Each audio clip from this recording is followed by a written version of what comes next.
temple. And the program today will be that my friend and colleague Pei Wang from the computer science department and we will give two short introductory presentations for 15 minutes each. And then our honored outside guests, Simon from Stanford and Joscha Bach from the AI Foundation, they will have a little more time to develop their ideas. And we'll take one or two questions after each presentation. And then at the end, around 2 o'clock, we'll have a longer, 2 o'clock Eastern time that is, we'll have a longer discussion, about half an hour or so for questions and answers. So I apologize to start this off, but in the end we decided to go chronologically, and I'm going to tell you a little bit about models of the mind in ancient India, among how Buddhists in India wanted to think about the mind for their own purposes.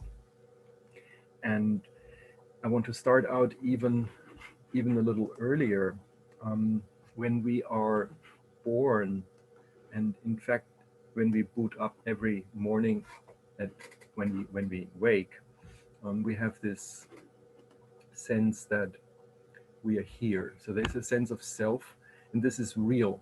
The baby learns to grasp and pull the toy, and I am able to make coffee successfully every morning. So I have a certain amount of control, and there are other people around, and most of what we know from other people, including about death. And in the human animal, it happens between 5 and 10 or so, that children are aware that life is sort of ends with death, and then that continues into an awareness that our own lives are not only often unpleasant but also short. And that creates a certain tension with this sense of being here. And so what usually happens in societies is that belief systems organize themselves around this belief into there is a part of me that I can feel that is continuous, that is unified and feels like me. And because it's obviously not the body that is goes on forever, it must be somehow the mind or something within the mind. And that part will never die. That is good, that is real, that is forever. That's the usual move that you have in traditional belief systems, both of the monotheistic type and in ancient India, among the Brahmins, the Upanishadic thinkers, and the Jains. Now, what is truly interesting and original within Buddhist thought is that the Buddha died around 400 BCE or so, and he thought perhaps, considering that there is no evidence for anything in us that is permanently good and real, and our minds and bodies keep changing, perhaps we better drop that notion of this core and say there is no single eternal core to persons. What if we would think about the person in terms of something like aggregates, something like in today's parlance, perhaps libraries or functions or modules or so, that can interact somehow to form a person. And the way the early Buddhists went about that, they said, well, first of all, there is this material substrate, there is the hardware, right? There is some physical stuff, which includes, for example, the sense organs. And then these sense organs, when they see something, they first have to distinguish objects. So there is a function within there, the vijnana, that sort of delineates objects out of their environment space. And in computer vision, of course, this is an important thing, what has to be done somehow, right? You have to first cognize object at one point, but then you also have to recognize the objects. You have to put a label on them. You have to identify them as something that is known already. So this is a function which works somehow with memory. Memory is not something that the Buddhists have defined very well, but it is sort of wrapped up in this idea of the sanya. And then these identified objects, then they cause a feeling tone. They cause a volitional tendency within this mind-body system that is either pleasant, unpleasant, or neutral. So when it's pleasant, you go towards it. When it's unpleasant, you retreat from it. And when it's neutral, you basically stay where you are, stay in stasis, right? And this type of volitional, so that the Buddhists try to model volition, but also emotion, sensation, pain, and pleasure with this general idea, this aggregate heap of Vedana.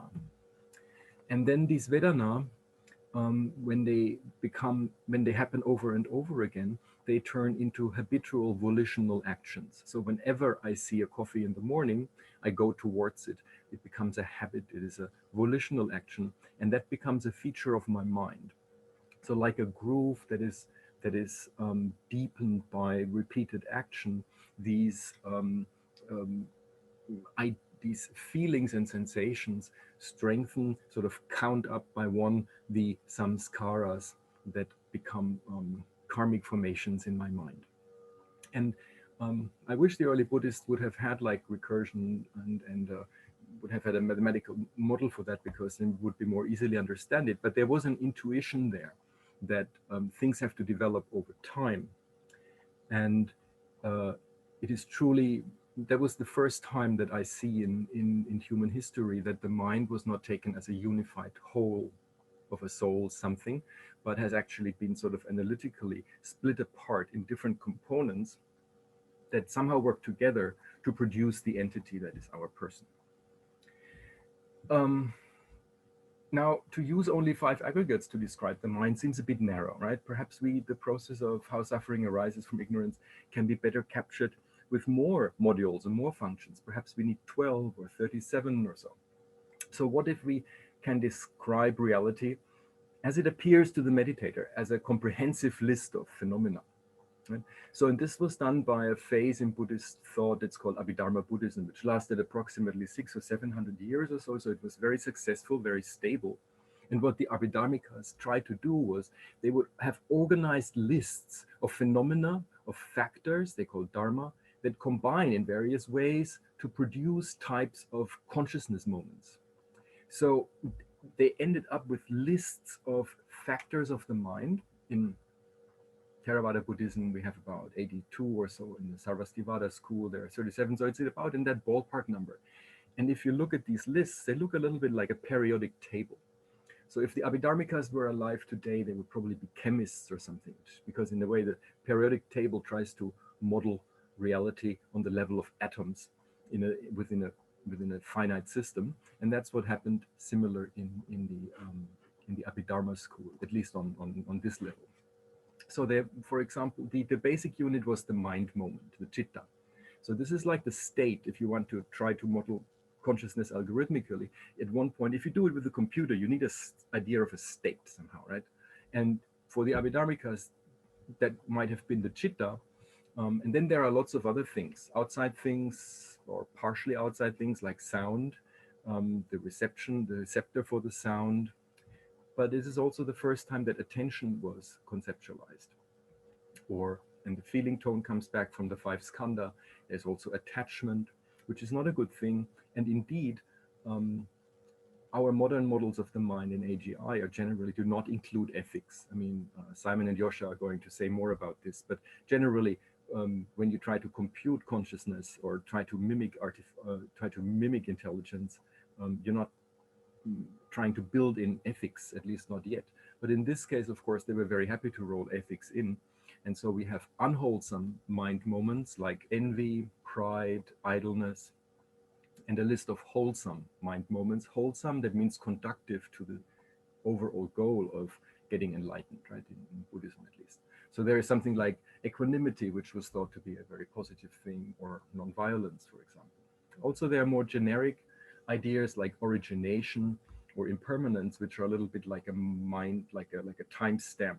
Within the process, you need to control the beginning and the end and the duration in between, right?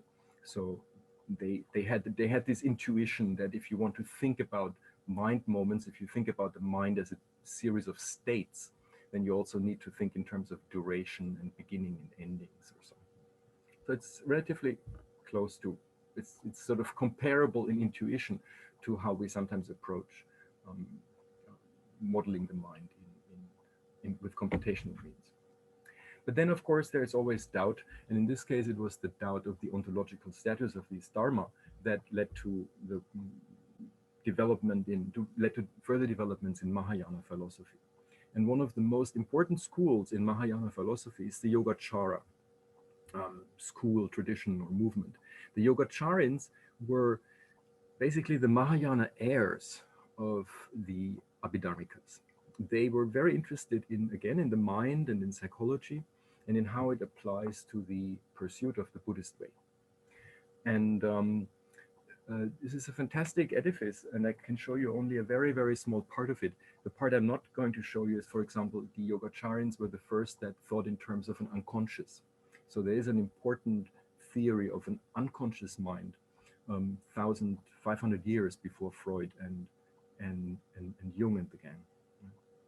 So what I want to show you is just the moment of perception, because it contains an interesting self-reflective move, which I think is important also for computational modeling. So the idea for the Yogacara Buddhists at that stage, in this particular flavor, everything was in the mind. So there were no outside things, or outside things basically did not play a role at all. Everything is completely, so they were considering the mind without any externalities, without any objects.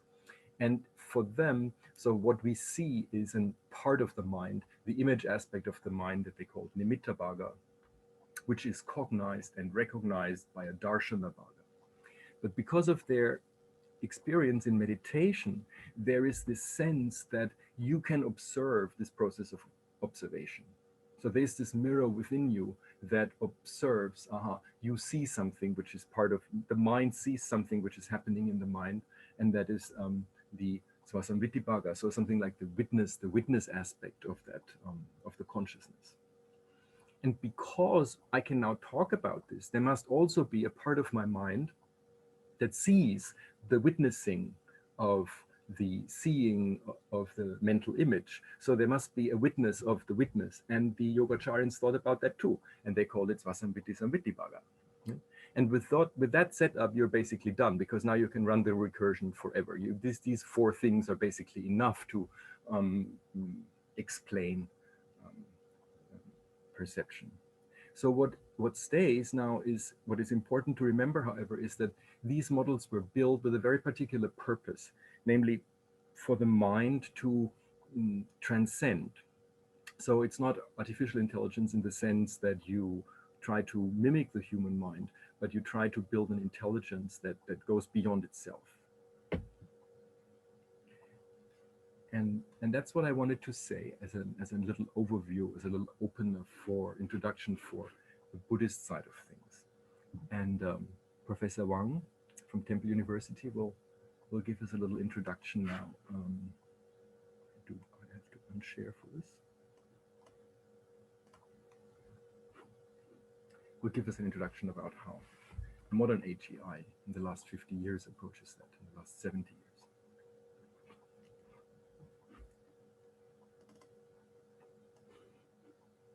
years. Pei, you have to unmute yourself.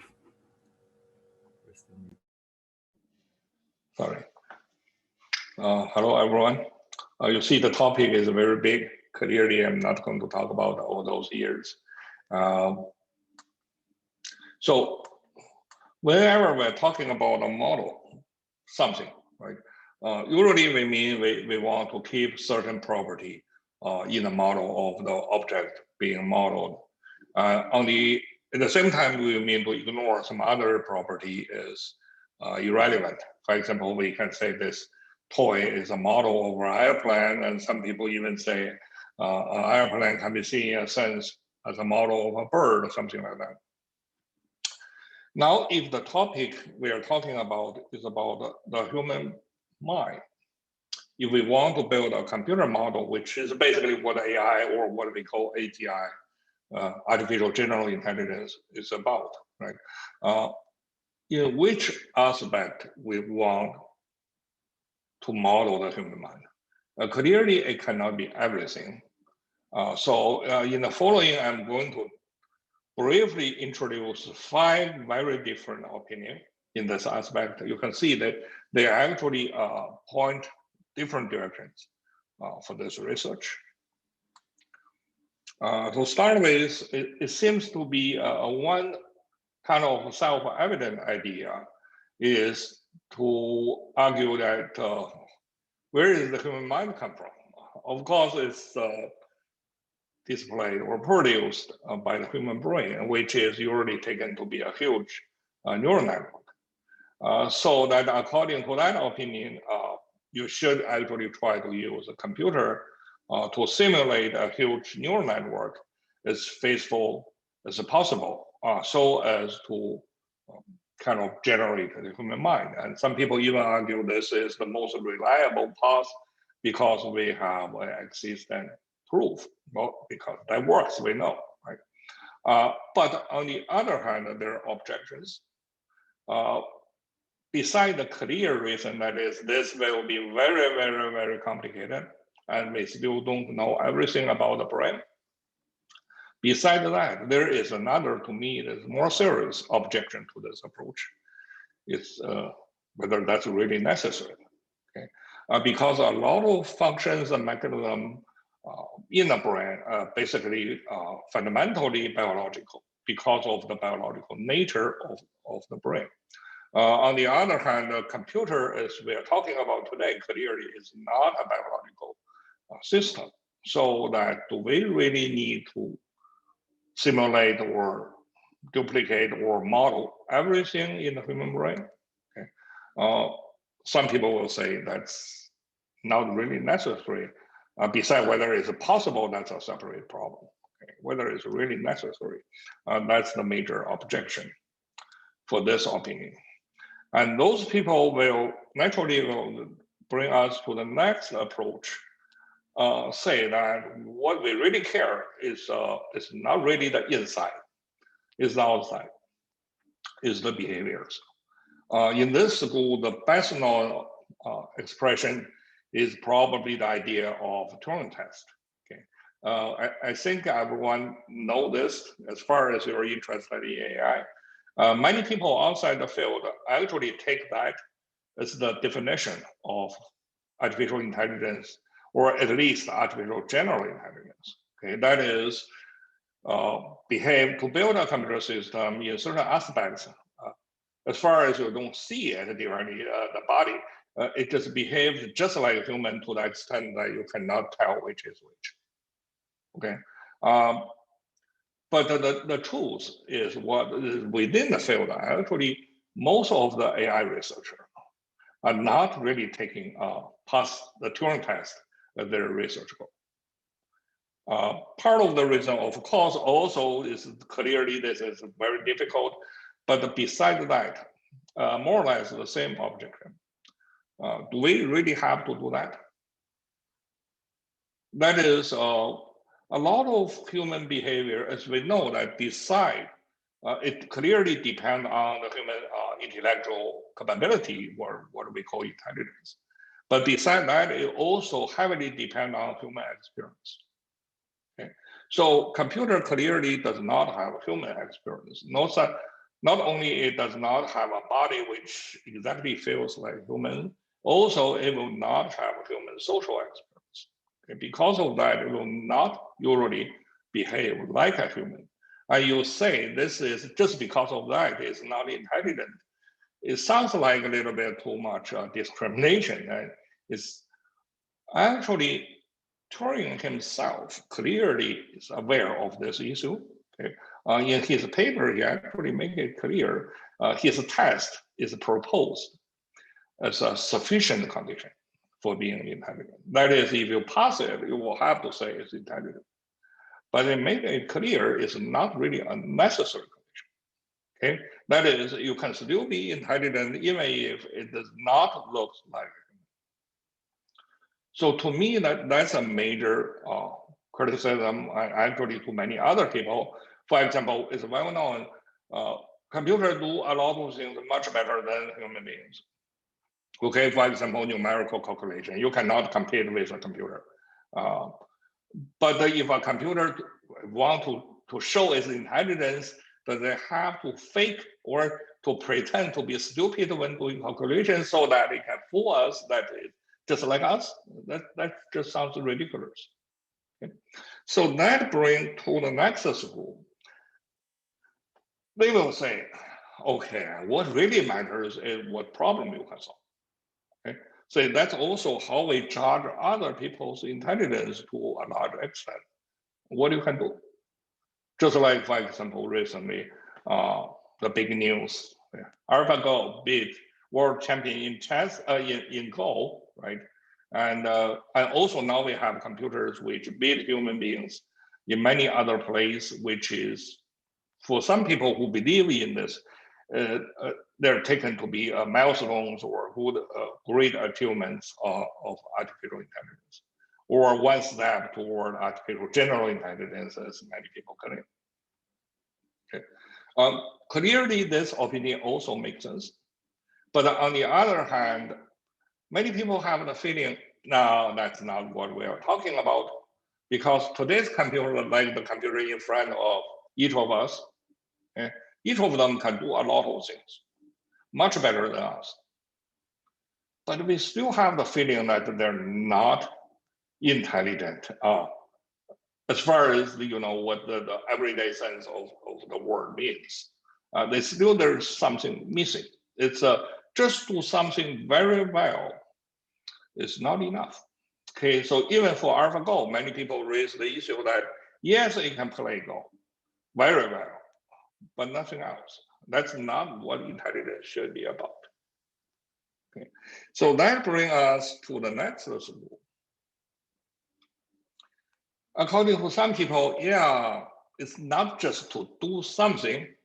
You need to be able, for example, to be able to learn, to be able to reason, perceive the environment, plan your actions, and carry out certain action and monitor the progress, and take the feedback and make change wherever necessary.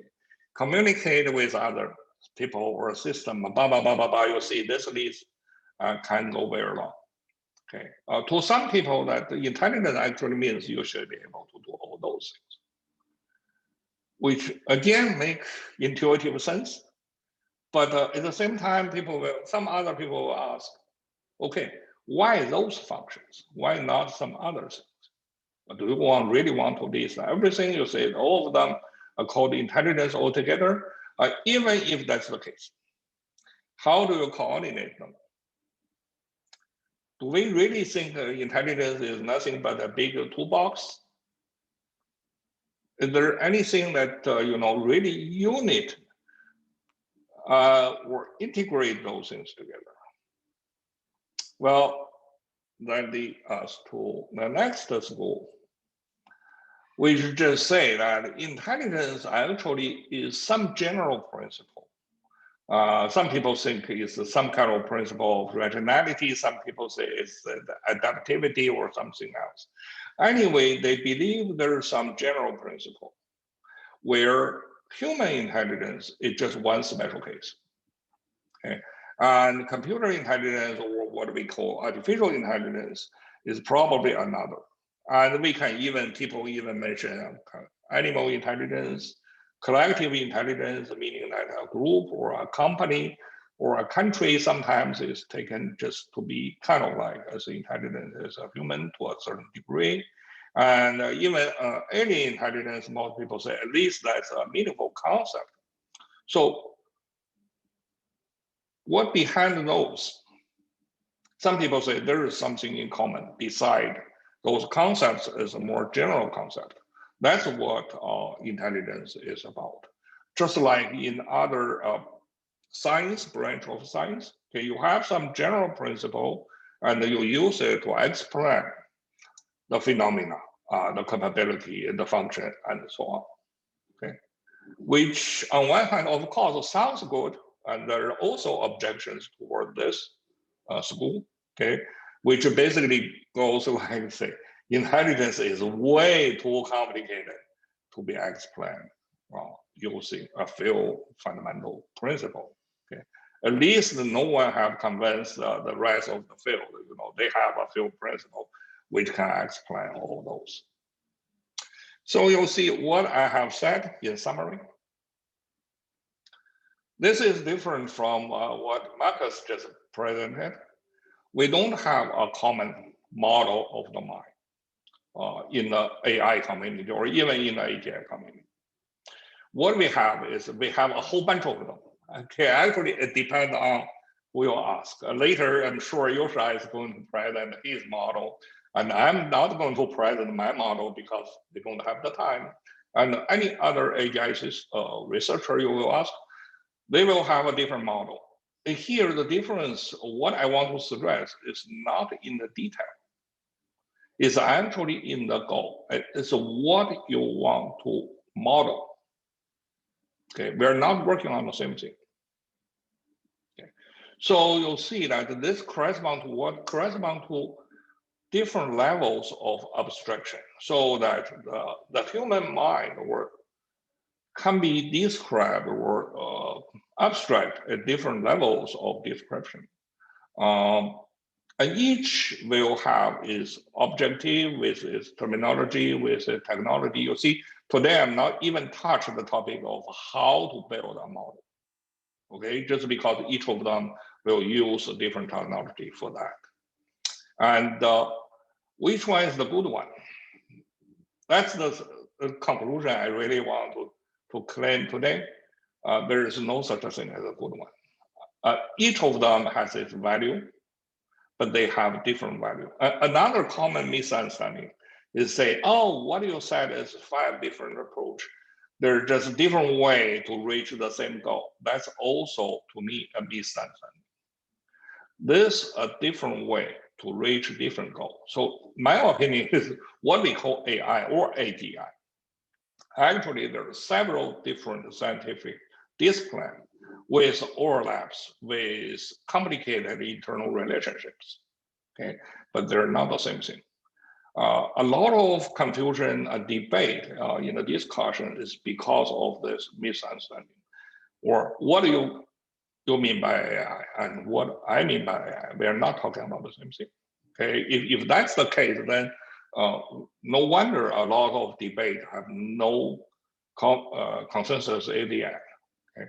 So which one is the right way to build a model? I will say they're all meaningful, valuable, but for different purpose. And currently, each of them, as also I said, each of them has its troubles, difficulties. We haven't built any of them which everyone agree, yeah, that's the way. We are not there yet, but we are working on it. That's all. Thank you.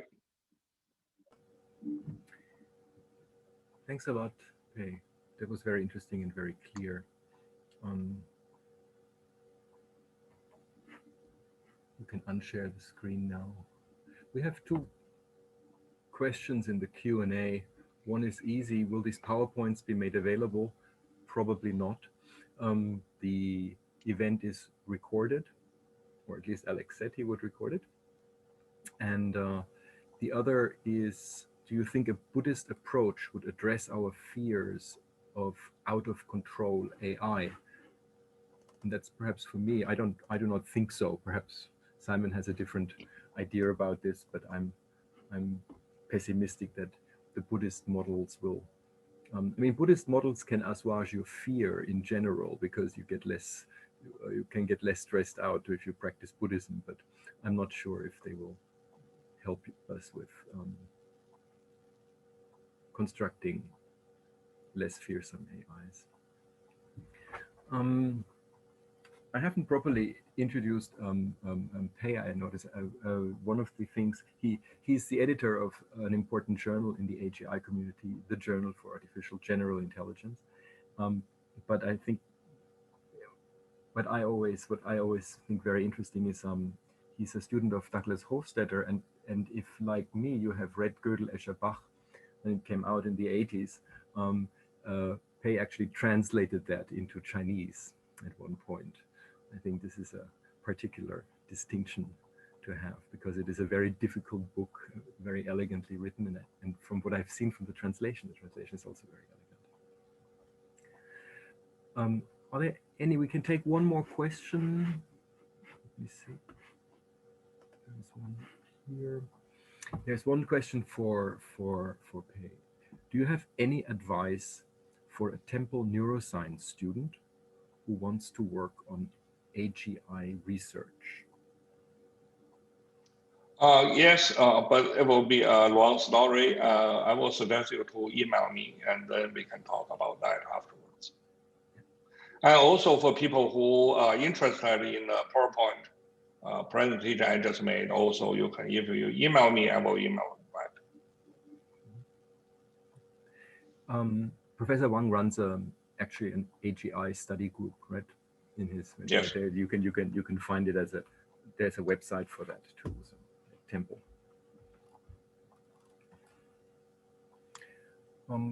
I'd now like to. There are more questions, and we'll get to them in the Q&A session at the end. But I would now like to continue with our next speaker, who is Justin Wiles, a researcher and developer with the Center for Interdisciplinary Digital Research at Stanford.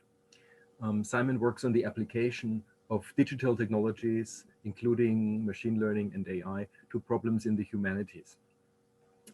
Prior to joining the Center for Interdisciplinary Research, Simon was in the doctoral program at the Ho Center for Buddhist Studies, also at Stanford, and he has a degree from Bristol in Buddhist Studies. So he's well equipped to speak about how Buddhism and AGI connect in the field of ethics and intelligence. Simon, please. Thanks, Marcus, for that kind introduction. And let me just share my screen and find some slides. Hopefully you can see those slides now, and you're seeing the. Take this from here. Okay. So thank you, Marcus, for the introduction. Thank you for everyone who's come to join this webinar today in this kind of age of Zoom fatigue. I know it's not an easy thing to do, to sit for this length of time and watch Zoom webinars. I want to thank my fellow panelists for the opportunity to have this conversation, especially Marcus for inviting me to speak to the title of Buddhism, Intelligence and Ethics.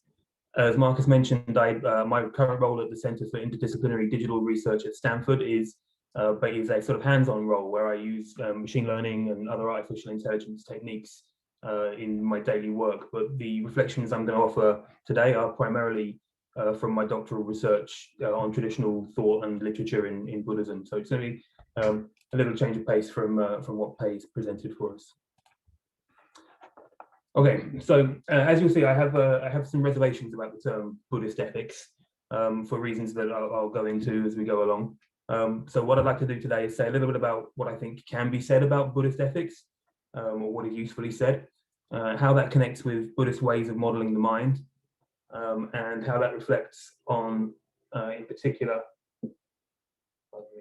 on Western ways of thinking about modeling the mind, and how they interact with Western ways of thinking about ethics.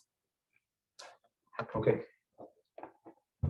So to begin with, I want to cover a little bit of terminology. When we talk about ethics and morality and all of these different words, it can be easy to get them muddled up and mixed together. And so I want to just cover this very briefly because I think it will help to set the scene for some of the things I want to talk about later. It's common to distinguish four types of ethics in modern thinking about these things. Descriptive ethics, which is an empirical investigation of the moral beliefs of specific communities usually. This can be sort of summarized under the rubric of what people actually do. The applied ethics concerns what a moral agent is obligated or permitted to do. This is what people say they and others should do to a large degree. The third kind is normative ethics, which concerns practical means for determining a moral course of action. This is moral reasoning. Some of the reasons why, some of the way that the outcomes that are advised or that are pre or proscribed, how they're justified. And finally, meta-ethics, which is kind of like the metaphysics of ethics. It's the study of the meaning of ethical concepts, ethical ontologies, what is a moral agent, what the possibility of ethical knowledge, and so on. And so these terms are things that I'll come back to in the process of what I do want to talk about. I want to take a minute before I move any further, though, to talk about some things that I'm not going to talk about or that I'm not concerned with. I'll try and keep this brief, but I think some of this does need to be covered. In the first place, I'm not going to talk about Buddhist ethics as the ethics of Buddhists. Now, you may say that I probably should. There's no such abstract entity as Buddhism that it transcends culture and people who identify as Buddhists. The ethics of Buddhism is, in an important sense, the ethics of Buddhists. But it's important also in this connection to remember that ethics is never the domain of one religious tradition or system of thought alone. Buddhism is part, but only part, of the ethical lives of Buddhists and people, the lives of people across history, from radical different cultures, languages, and ethnic groups. The approach that I'm going to look at is primarily drawn from Buddhist thought, Buddhist philosophy, and Buddhist textual sources, and was, insofar as it, as you'll see, and I'll come on to the next point, insofar as it was ever practiced in living communities, we don't have a lot of access to those communities or the sort of lived experience of that. So, in particular, I'm not going to talk about what contemporary Buddhist thinkers and communities might have to say. And I want to take a moment to talk about why that is. It might be thought that if we want to know what Buddhist ethical thought has to say that's relevant to modern concerns like artificial intelligence and aspects of the modern world, this would be a smart place to start. And it's not that contemporary Buddhist thinkers don't have useful things to say on the subject and aren't contributing to modern debates in valuable ways. I don't want to give that impression in any way, shape, or form, but they're doing so in ways that are very different from the kinds of things I want to talk about, and in many ways they're doing things based upon premises that are quite different from the ones that Marcus espoused at the beginning, or Marcus explained and sort of outlined at the beginning in his talk. The issue for my purposes here is that the ethics of modern Buddhist communities and thinkers, and this applies as much to indigenous Asian communities as it does to sort of convert communities or Western Buddhism and so on, is that it's really completely and inextricably bound up with Western influences. It's difficult to overstate this. It's difficult to overstate really just how modern current Buddhist ethics is. Modern Buddhist ethics, contemporary Buddhist ethics, has adopted a constellation of ideas around ethics that are, for the most part, pretty alien to traditional Buddhist ways of thinking. This might seem like a really strong thing to say, and I apologize if anyone takes it amiss, but that's why I want to spend a moment just explaining why I say that. In particular, these ideas are those that are bound up with the sort of ensemble of socio-cultural norms, attitudes, and practices that constitute what intellectuals call modernity. So I'm talking about ideas that have their roots in modern with a capital for modernity, modern Western ways of thinking about the world, like that include things like scientific rationalism, traditions drawn from German idealism, a lot of stuff that can find its roots in the Protestant Reformation ideology, the traditions of phenomenology and psychotherapy, social justice and political engagement. It's pretty well known these days, the sort of the roots of the insight meditation tradition and the extent to which they depend upon a lot of German phenomenological traditions and the psychotherapy tradition. That's something that people are fairly familiar with. I would argue that most modern contemporary Buddhist thinking about ethics is even more indebted to these Western modern, quotes, modern ideas than is the case with the insight meditation tradition, the Vipassana tradition, for example. There are a number of reasons for this, and it's a very complicated history, but it can't really be understood without examining the role of colonialism and subsequently globalization in the process.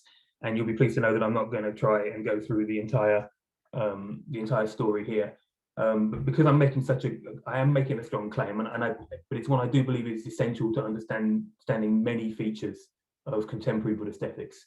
One of the most important of which is a pretty defensive trend that's an inherited response to colonial accusations of the inherent inadequacy of Buddhist thought and practice and experience in the context of modernity. In the colonial period, it was the people talk about the invention of the concept of a religion as a way of othering people, and that's a really important part of the experience of colonized Buddhists, and to some degree even of those Buddhist communities that were colonizers themselves, or that were never colonized.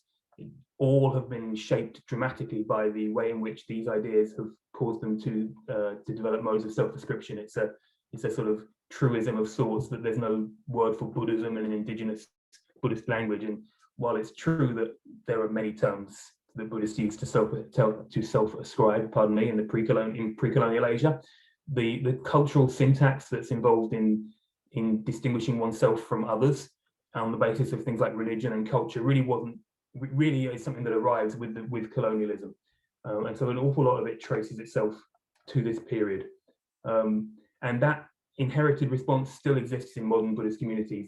It's routine to see a contrast between Buddhist ethics and vaguely theistic ethics. Theistic ethics, ethics that depend upon appeal to a god or to some external authority.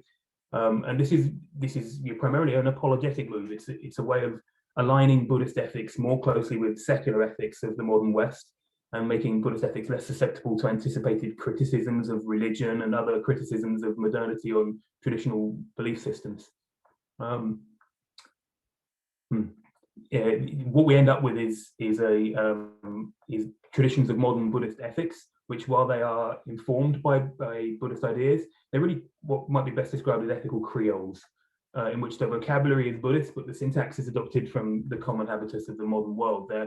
And in particular, it tends to be from the modern liberal perspective that Buddhist traditions are explicitly align themselves with in the modern world. And I want to make the point very strongly that this is not, these creoles and this tradition is not inauthentic in some way. It's not bogus. It's not a negative thing.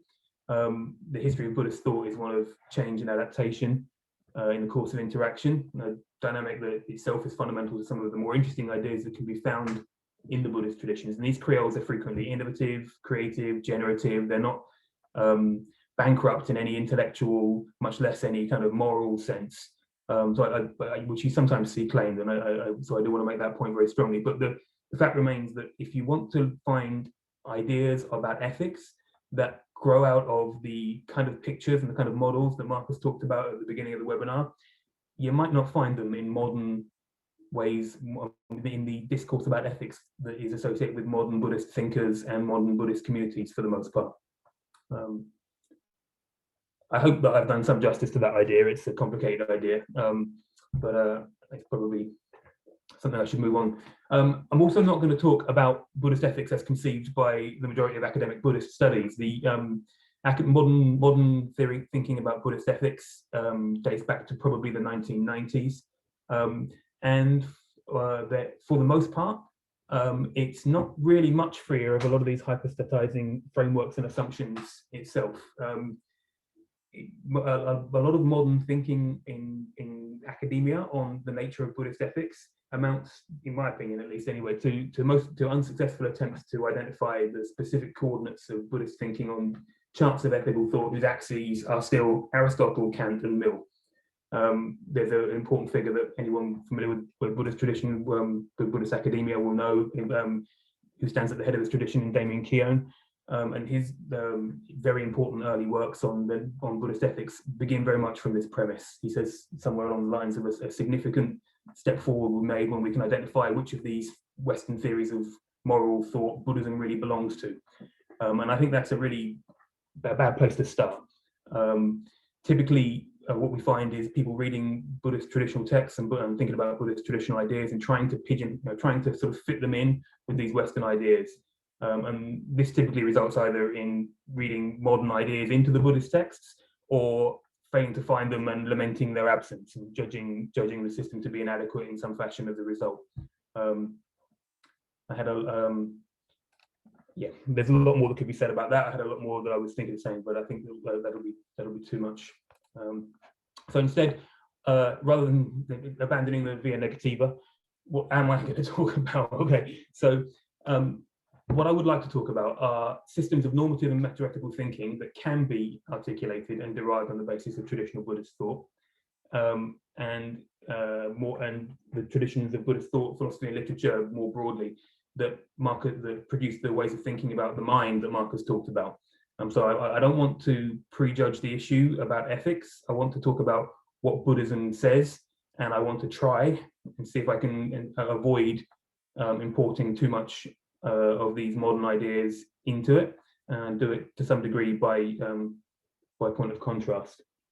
I'm going to argue that traditional, and again, to be clear, I mean pre-modern Buddhist thinking presents a very different approach to normativity, really, and metaethics. So much so, in fact, that it's questionable whether the term ethics is really appropriate at all. And this is really largely because it isn't configured in terms of modern ideas about the discrete autonomous self, and ideas about the construction of meaning. that are grounded in and ultimately derived from the Abrahamic and specifically Christian soteriologies. I think so much of the Western way of doing that is grounded in these ideas, and Buddhist ideas are not, and so there's a certain incommensurability about it. Okay, that needs to be enough because I've gone too far into this already. So I wanted to, with apologies to people involved in Buddhist studies, I'm just going to plunge in and talk about some Buddhist ideas. There are lots of Buddhist positions, and I don't want to claim that there is a Buddhist position or the Buddhist position or anything like that. But I do want to claim that there are certain things we can draw out of the Buddhist position that are sufficiently general that it makes sense to try and construct something on the basis of them. Marcus gave us an overview of the analysis of the person into its psychophysical constituents, which is important grounding for this. And I'm going to begin with where the Buddhist tradition itself begins. I'm going to attempt to articulate a picture that comes out of this. The essential orientation of the Buddhist project is to be found in the teaching of the so-called four truths of the Noble Ones, which people will, I imagine, be familiar with. And this stands at the beginning of the Buddhist tradition in the Dhammacakkappavattana Sutta, which is held by the tradition to be the Buddha's first teaching. So it stands, at least logically, at the beginning of the tradition, if perhaps not literally historically. And it's something of a commonplace in Buddhism that all Buddhist thought is essentially like a commentary on the Four Noble Truths in a kind of footnotes to Plato kind of way. And the other teaching that's commonly expressed as subsuming all Buddhist teaching is the conditionally arising of all things, praticca samutpada, which I don't think Marcus did talk about, but we'll move it along. So these are the four truths I'm sure people are familiar with. I'm gonna I've got time to very quickly cover some of this. The first truth is the truth of suffering, the truth of dukkha. And this is where we begin. It's commonly said that the fundamental question in ethics is the perennial problem of the best kind of a life for man to lead. Again, I'm channeling Keown a bit again here when he begins his text on Buddhist ethics by saying that it's easy to forget that Buddhism is basically a response to the problem of the best kind of life to lead. And I don't really agree with that. I don't think Buddhism is about the best kind of life to lead. Buddhism is a response to the Buddhist teaching presents itself as a response to the problem of suffering, the problem of dukkha. The problem and its response is set out in this way, and it's really the concern with cessation and amelioration of suffering that is the catalyst and motivating principle behind the normative discourse in Buddhist traditions. Not the Socratic quest for the good life or the Aristotelian pursuit of flourishing or eudaimonia, these ideas. Dukkha is not really argued for in Buddhism. It's presented merely as an article to be experienced. But the second noble truth does, the dukkha samudaya, does give us some idea of how Buddhist thinking understands suffering to be originated or conditioned, and that is independence upon lobha, dosha, and moha. These are sometimes called the three cardinal sins in Buddhism, or something like that, or their opposites are called cardinal virtues. I think it's interesting to notice that they're not really any of them things that are considered moral or ethical in most Western systems. In virtue ethics, forms of attraction and aversion are quite important, considered laudable and moral qualities, and delusion is typically something that mitigates our culpability when, in other respects, when it's present. It's not something that we're held to be culpable for in most traditional ways of thinking about this kind of thing. It's in fact a condition that obscures the essentially free and discrete nature of the moral agent in the modernist project. The third truth is that cessation of suffering can be achieved, that there is a cessation of suffering when there is a cessation of or deracination of the conditions that engender it. And the fourth truth declares the path to the cessation of dukkha, the so-called eightfold noble path of the noble ones. This is where we start to get into things that are genuinely normative in the Buddhist tradition. There are many understandings of the path. The Eightfold Noble Path, in fact, there is some reason to think that in many traditional Buddhist communities, it wasn't even the most important way of analyzing it. It has come to us as the way of analyzing the Buddhist path, and it represents the same insights as the various other different path schemas that you find in Buddhism. And it's traditionally, I've just pinched this from a textbook, it's traditionally outlined in this way. You have the 8 limbs of the path, and they're often grouped in this fashion. It's important to emphasize that these 8 limbs are not virtues, much less are they duties or rights. They are rubrics or perhaps aspects or domains of behavior and action. It's common to divide the Eightfold Path into morality, meditation and insight, or something like that, wisdom here, the so-called 3 trainings.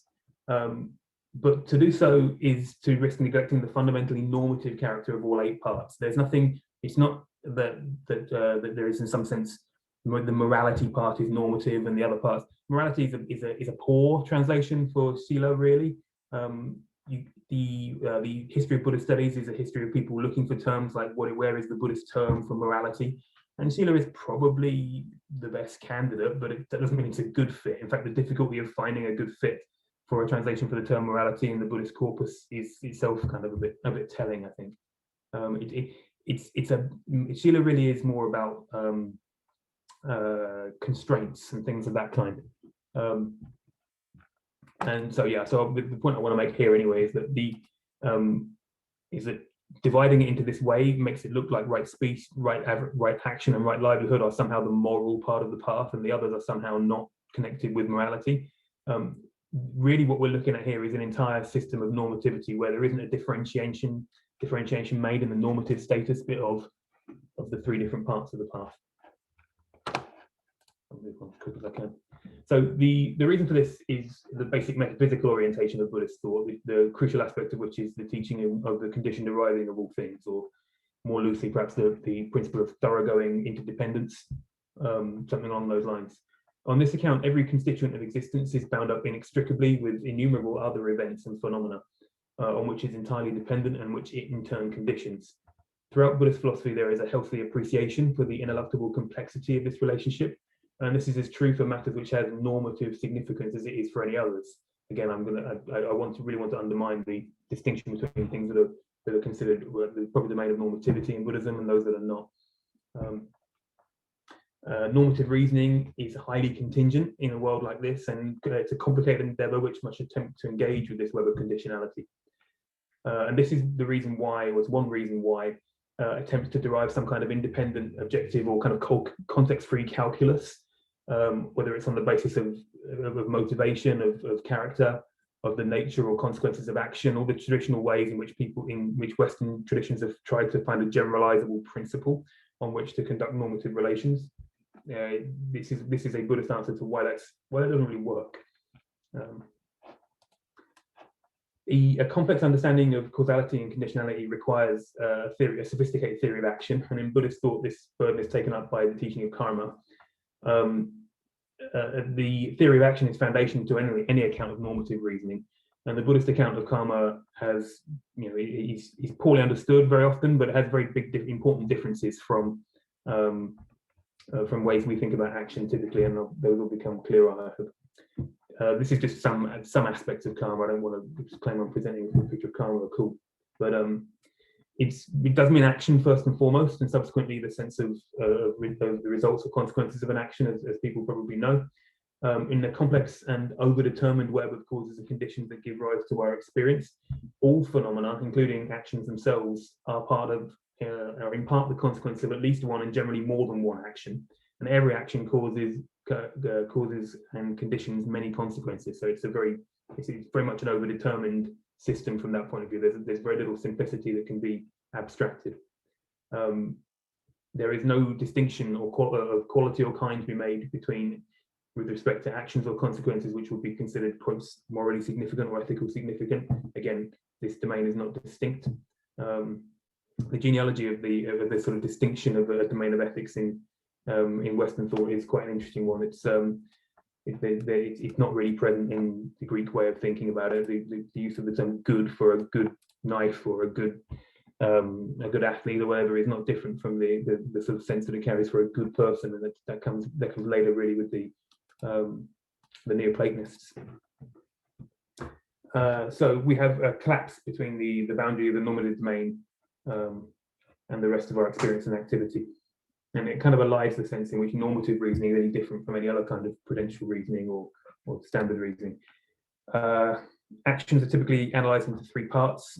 According to karma, there's an intention, there's the act itself, and the consequence of an act, bringing about or failing to bring about its intended result. And each of these is significant in the sense that it has consequences. To intend to harm or benefit someone has consequences. To act or to not act on that intention has consequences.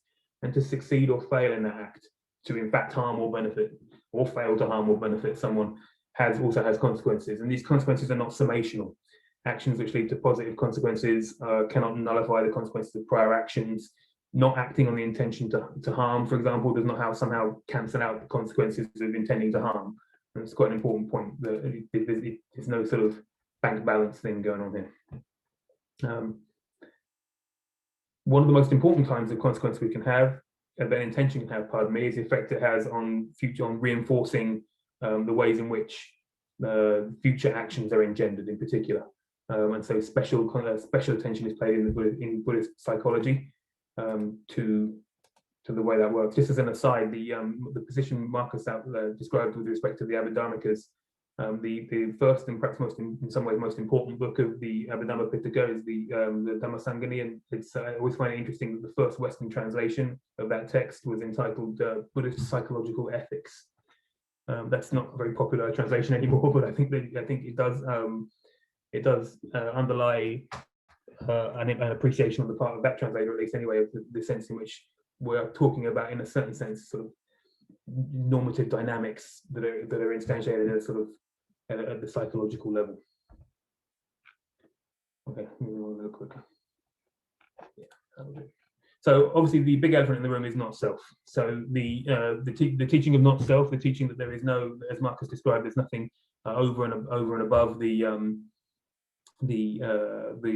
analysis of the psychophysical constituents of the psychophysical personality that was described in the first few slides. This is a teaching that is formulated in distinction with the sort of, as Marcus again mentioned, the proto-Hindu, the Brahmanical idea of Atman. This is based on the idea that behind the everyday world of change and illusion, known as Maya, there is a true ground of reality. It's eternal, somehow distinctionless and absolute. This is the Brahman. The Atman is our true self, in the sense that, again, in the sense Marcus covered most of this, so we'll move through that. But although the Buddhist position is formulated specifically in distinction with the Hindu notion of an Atman, of course, it is very different from Western ways of thinking about the self and about agency. And contrasting it is one of the best ways. Contrasting those two is one of the best ways that we can think about. One of the best ways we can come to understand the definition of no self really is.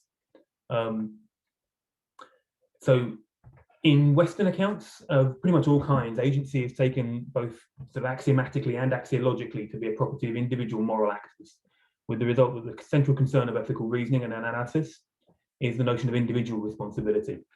A moral agent autonomously forms relationships with external others, which may or may not be themselves moral agents. And the nature of these relationships and the way in which they are formed determines how they're to be judged. In theistic systems, this will typically have pride of place for a relation formed with the other that is the divine. Such ethical systems commonly develop rules or principles for how individuals should develop these external relations. These principles are typically generalized, or universalized, pardon me, generalizing how relations should be constituted regardless of who the self or the other may be. The situation's uniqueness is subordinated to the nature of the relation. For example, a system of thinking, an ethical system on this grounds might state that an individual should treat others as if they were themselves. Because of its tendency to universalize, external integrity, this kind of view of where ethics is a matter of the integrity of external relations, it requires respect for the rights of others. This is also a concept that's pretty alien to pre-modern contexts. A moral subject on this view moves from situation to situation and has different relations and therefore different rights and responsibilities in these situations, but endures through these changes, the same moral subject. There are some challenges that we're familiar with from the history of Western thought on the subject. There is a clear and straightforward distinction here between the internal and external worlds, and this engenders the problem of free will. The distinction between the actor and the world upon which she acts and which acts upon her engenders the questions of where and to what extent does there exist an autonomous agent, an autonomous aspect of the agent, such that moral choices can be made without a free and discrete actor. What sense can we make of moral choices? Egoism and altruism are genuine polarities on this system that need to be rationalized. is the foundation for all interest self-interest, insofar as it makes sense to speak of other kinds of or locations for interest? Are these to be explicated as being derivative of self-interest? These are the problems that we're all familiar with wrestling with in moral philosophy classes, if we've taken those. To act morally in a situation of this kind is to make an assessment of a situation, which constitutes a factual determination, and then to determine a behavior on the basis of a value judgment of some kind.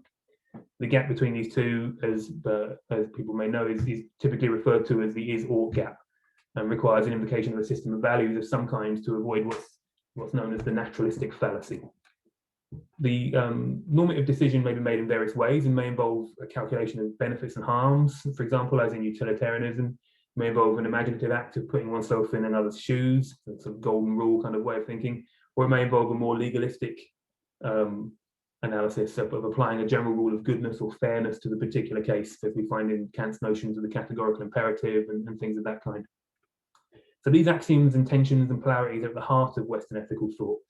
Even where they remain unspoken, and even where they're explicitly rejected, they typically set the terms of the debate, even if they're rejected as operative principles. And traditional Buddhism doesn't really speak to these problems directly at all. And this is one of the sort of causes of the accusation that Buddhist thought on the subject is undeveloped or underdeveloped. It doesn't have an approach to this kind of stuff. Self-agency in traditional Buddhism is a different idea. It's in Buddhist philosophical literature, the self is analysed as internally related to others. The other is inherently and constitutionally part of me as agent. Individuals do not connect with others by forming relations, by forging ethical relations, pardon me. Normative behaviour derives from the understanding that relations are already part of the individual.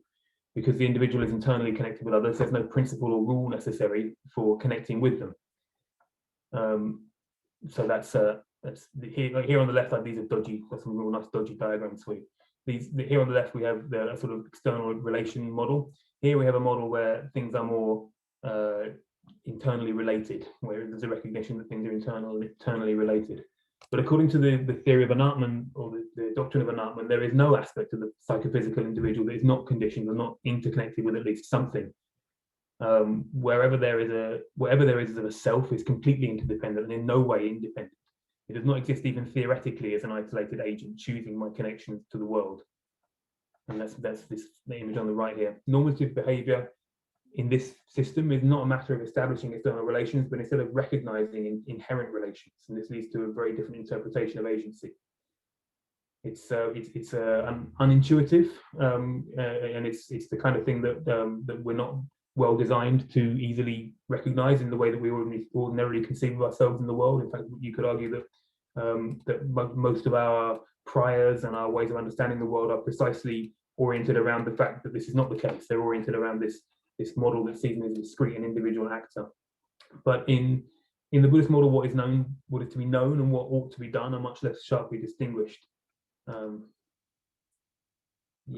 With insight into interdependent relations with others will be realized appropriately. The individual articulates itself as part of an independent responsive system, an interdependent responsive system, pardon me, exactly the opposite, instead of as an independent agent, creating moral connections with others. There are, of course, challenges to this image, these views as well. The challenges here, of course, are that it's highly counterintuitive, and we have problems with things like the notion of individual responsibility. Although it does lead us to a kind of ethical naturalism, which is kind of in the sense of kind of morality as a science. Talk about a bit more about that in a moment. And we're doing for time. Okay. So just to summarize, orientations based on the integrity of external relations locate value in self-transcendence through the tempering of self-interest, or the abnegation, perhaps, of self-interest in some ways, whereas orientations based upon an insight into the inherent intimacy of relations locate value in increasing the depth of that insight with respect to a specific goal, usually. So you might have noticed that I've not really said very much about about intelligence so far, and I'm not actually going to correct that much at this point. What I'm going to say is that the obvious candidates terms for a translation of intelligence in Buddhist thinking, things like buddhi, in the Yogacara system, maybe mano-vijnana, something like that. These kinds of terms that are the obvious places where we might start to look for a Buddhist idea of intelligence. They don't connote precisely or even accurately much of the sense of how the term intelligence is used when we're talking in conversations about AI and so on.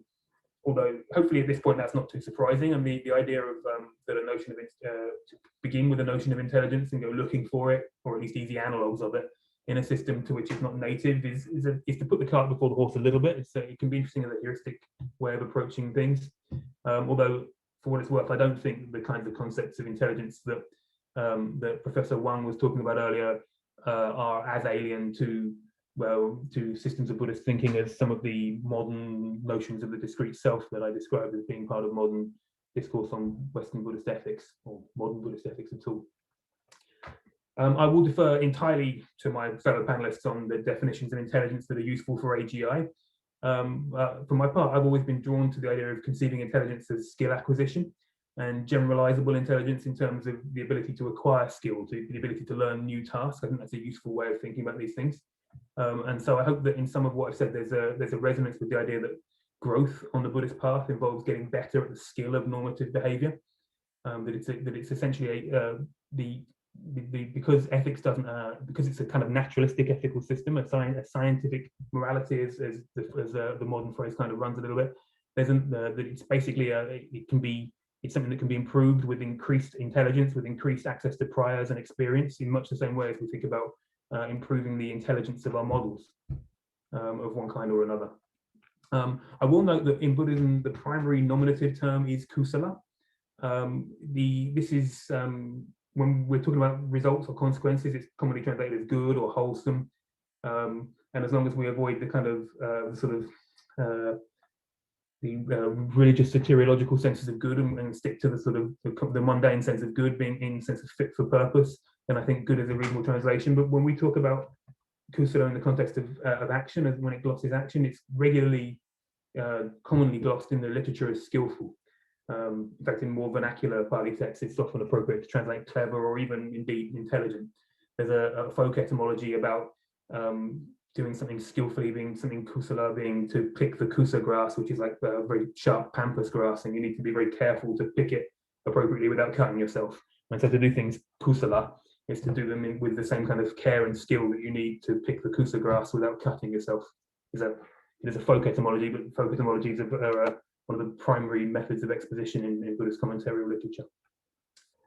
So I want to just one quick observation at the end, and then I think I'll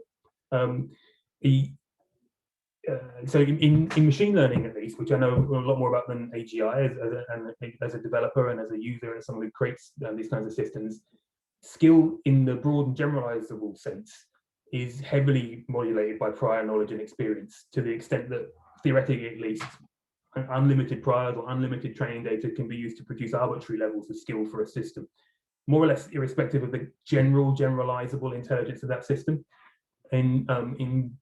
In Buddhist philosophy, a popular theme is thinking about Buddhas and kind of what is it like to be a Buddha sense as a sort of totalizing case for many Buddhist ideas, and it provides a sort of fertile ground for thought experiments. And in this spirit, I think it's interesting that, among many other things, a Buddha is characterized as one who exhibits maximal skill in virtue of his perfection into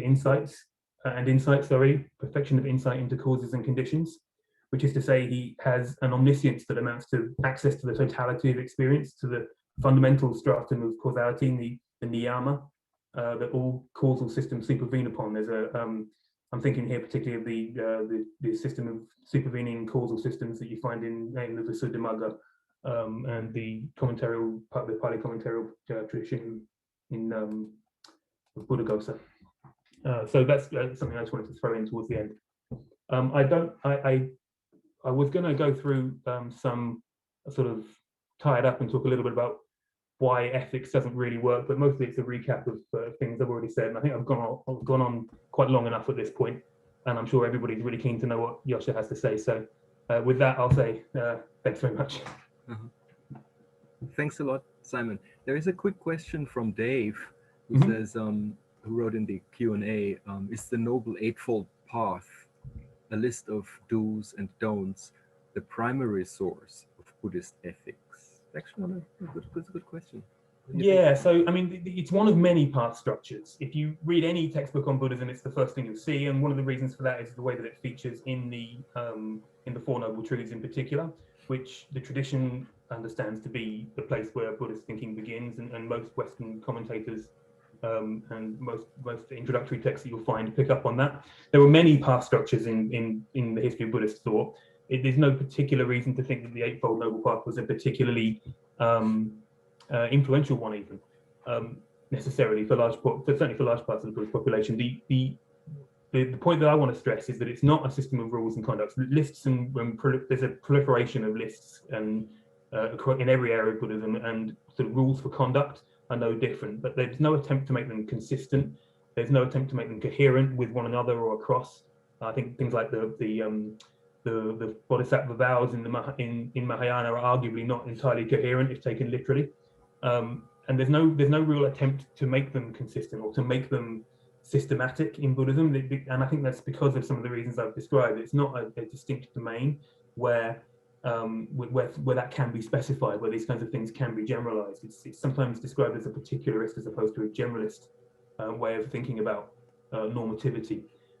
So the Eightfold Noble Path, I described it as rubrics for areas of human activity. I think that's probably the best way to describe it. These are areas of human behavior and activity that are picked out as being especially relevant in a normative sense. There is particular advice that the Buddhist tradition wants to give you about how you should conduct yourself in respect of these 8 aspects of your existence. Given that covers something. There is another question for you, which you might perhaps type an answer back. It's about karma and computation. It's very interesting. But I do want to move on to Joscha Bach. Thank you. Thanks, Simon. Joscha is a cognitive scientist and AI researcher with a focus on computational models of motivation and perception. He has worked in Germany, in New Zealand, in the United States, and is currently the vice president of research at the AI Foundation in San Francisco. I've noticed Joscha because usually I listen to YouTube videos in 1.5 speed, and when there was an interview with Joscha, I had to slow down to 0.75, and then I thought this is extraordinary. So I'm glad you could join us. Thanks for making time, Joscha, and please. Thank you for inviting me. This is a really exciting workshop. I am sad that we don't have much more time. I think there is so much material to discuss, even based on what everyone has presented today, that we could probably have an amazing week together. Let me share my screen.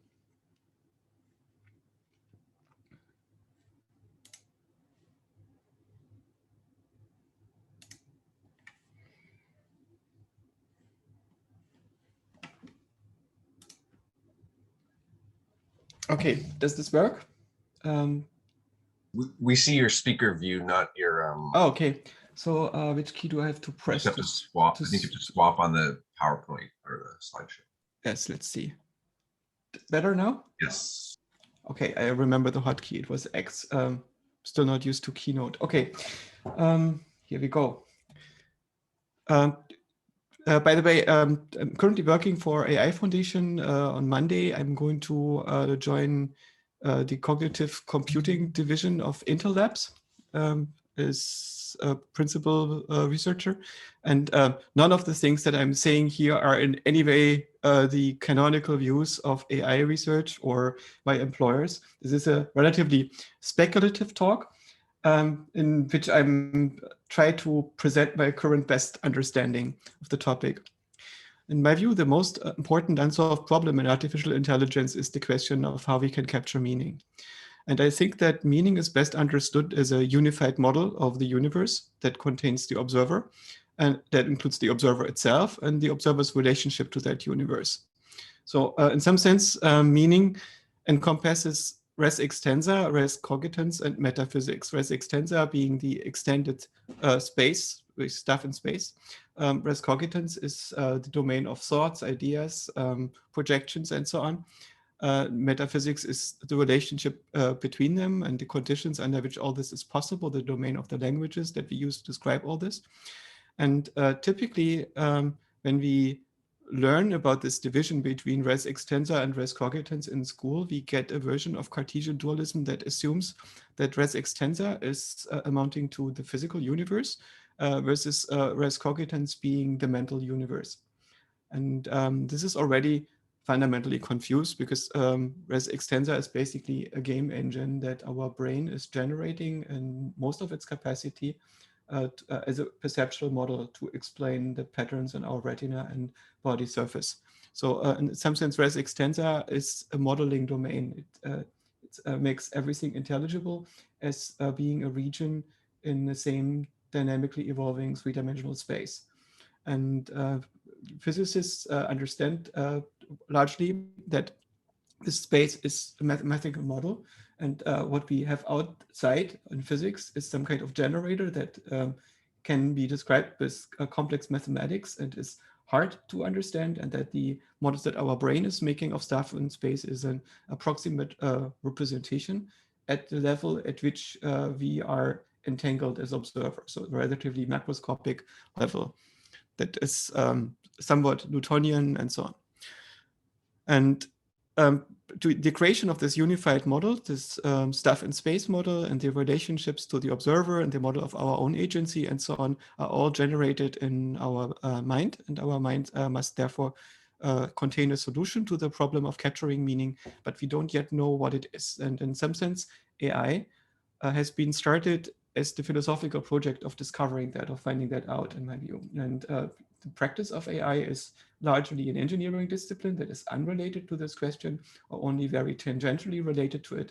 But the question that motivated the founders of the field was very much related to this. And in many ways, the true start of the field, I think, was in the last century with Wittgenstein, who was the teacher of Turing. And Wittgenstein's project is in some sense to develop a language in which he can do proper philosophy, which means a mathematization of philosophy and a bridging between the natural language in which we think in philosophy and the mathematical languages in which we can define truth. And this missing link between mathematics and philosophy in some sense is the automation of the mind itself, which is AI. So what does the mind do? And very, very briefly, I think one perspective on this is that the mind operates a little bit like a synthesizer when it tries to make predictions. We all know what a synthesizer is, right? It's a bunch of electronic elements that you link together so they produce oscillations, and then you have a few tuning knobs that you can fiddle until they make the sound that you want. And with a little bit of experience and learning, you can produce not only a wide range of sounds, but you can imitate sounds as you want them. And if you want to understand a pattern that comes into your sensory apparatus, it means you need to make it predictable. And so you need to build some kind of oscillator from sufficiently powerful elements, such as neurons, that you can fiddle with, parameterize them in some way, changing the weights until they produce a pattern that corresponds to the incoming signal. And now you have basically formed a simple function that is dynamically adapting to the environment and allows you to implement a control model. You start out with this, for instance, the auditory domain, but you can do the same thing in the visual domains. And so, for instance, model spatial frequencies and colors. And then you go to the next level, you build synthesizers that find regularities in the parameters of the lower level synthesizers, and you get to percepts such as phonemes and so on, and pitch regularizations. And you build this up until you find a way to combine all the modalities, and then you are mapping everything into a region of the three-dimensional space. You have these mental simulations, and then you generalize over the mental simulations of the environment that you perceive, and then you get to concepts, and then you can abstract the concepts into language. This all starts out with individual neurons, and the individual neurons in some sense are the atoms of the agency that happens here. They have to self-organize. There is no central processing unit that tells all the neurons what to do, but rather they have been all locked up in the same dark room, which is your skull, and have to get along with each other by linking up and figuring out what to do in order to survive. And the only thing that they can do is to fire at the right moment. And they do this as a function of what they can observe. And what the neuron can observe is the electrical and chemical environment that finds itself in. So every individual neuron is a little reinforcement learning agent that is linking up with the others and learns an activation function. And the overall architecture in which they are combined makes it possible that the neurons incidentally act as the control system for an organism. The cell is already a computer. The cell has pretty much literally a Turing machine built into it, the DNA tape with a read-write head and memory. And under evolutionary selection, every viable Turing complete system with sufficient resources will develop a degree of intelligence. And here I take intelligence to be the ability of a system to make models, usually in the service of control. Intelligence does not necessarily require you to have neurons. Every cell type that can exchange messages with other cell types that have types and so on, and they can be exchanged with deliberation, can act as a computational unit. And the particular solution that we have with neurons is that they act as a telegraph system, so they can send information in the organism very quickly over very large distances. If you don't have neurons, you will not be able to move your muscles at the limit of physics, which means if you were an animal without neurons, you would not be very competitive with other animals. But running neurons is expensive. You need to metabolize very quickly and a lot. So you probably need to move around to harvest the negentropy that is stored in other organisms. You need to be somewhat predatory, which is difficult for plants to achieve. So plants mostly do their intelligence by talking between adjacent cells, which means that the activation between these cells is going to propagate very, very slowly. And this means that plants have intelligence that is acting orders of magnitude slower than the intelligence that animals can exhibit.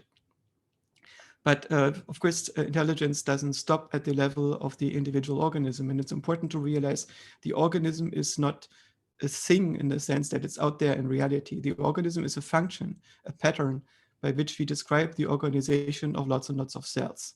That basically it's a coherent pattern in the activity of the cells. The thing that is real, more or less, are the cells, but the organism is a way to describe the interaction between the cells. And it's an organization, right? And you can have organization on the level above the organisms. And that is, for instance, the case in state-building insects. And it's also the case in human civilization, because we are state-building organisms, very literally. So there will be organization between human beings that allows them to interface and build basically a next level agency and next level intelligence that allows us to have multi-generational understanding of the world. And this idea that we can build a cohesive understanding of the universe is in some sense part of the founding myth of Western civilization, which contains the Tower of Babel. The Tower of Babel is a project to basically build a mind, an understanding of everything that reaches into the heavens, into metaphysics, into everything. And it's a joint project of every thinking individual in a cohesive manner. And the founding myth of our civilization is that this project has failed. It fell apart because the individuals stopped speaking in languages and the different disciplines and domains that were intelligible to each other. The languages of the different intellectual pursuits fell apart, and the entire edifice of building a cohesive understanding of everything into the heavens fell apart. And this went to the degree that even this Tower of Babel myth is being understood as something different in a superstitious manner, in the sense that there was a supernatural being that was in the habit of creating physical universes, and then it created people to walk around in this, and then out of malice or because of unintelligible reasons, it confused people and so on, right? But this is a mythological understanding, and the practical understanding of this myth, I think, reflects to the difficulty of building a society or building a civilization that develops a degree of sentience. Building a viable understanding of the mind is a task that cannot be done by any single individual, because as a single individual, you're not even going to discover Turing completeness in your life. It's really a multi-generational task that requires something like 1,000 years of an unbroken intellectual tradition. And this happens very rarely in human history. Usually after a couple hundred years, there is some kind of revolution, and a bunch of armed people storms the libraries and the halls where the intellectuals are sitting and discussing, and everything starts from scratch. And then it's being built often in a way that only emulates the understanding of the previous tradition instead of getting the foundations right. So you get scars in this understanding. And current Western intellectual tradition has been disrupted multiple times and quite severely by cults, basically, and it's still recovering from that. And the problem when you are ruled by a cult, as we have been for more than 1,000 years, is that you have a different discussion about the structure of reality and ethics among the elites in the cult than among lay people. And since many of your opinion makers and of your thinkers and so on are going to be recruited among the lay people, they might be working with a limited set of concepts and with the strange mythology to begin with. And the mythology is that the cult is using to indoctrinate people to follow the cult and operate in a way that is consistent with the goals of the cult or a civilization that is in a cult-like organization. That basically means that the mythology of that cult is contaminating the null hypothesis of every thinker. And if you look at Western thinking, the superstitions that we developed based on the reading of Christianity, of its Hebrew mythology, is in some sense still the null hypothesis. And the null hypothesis has been pushed back.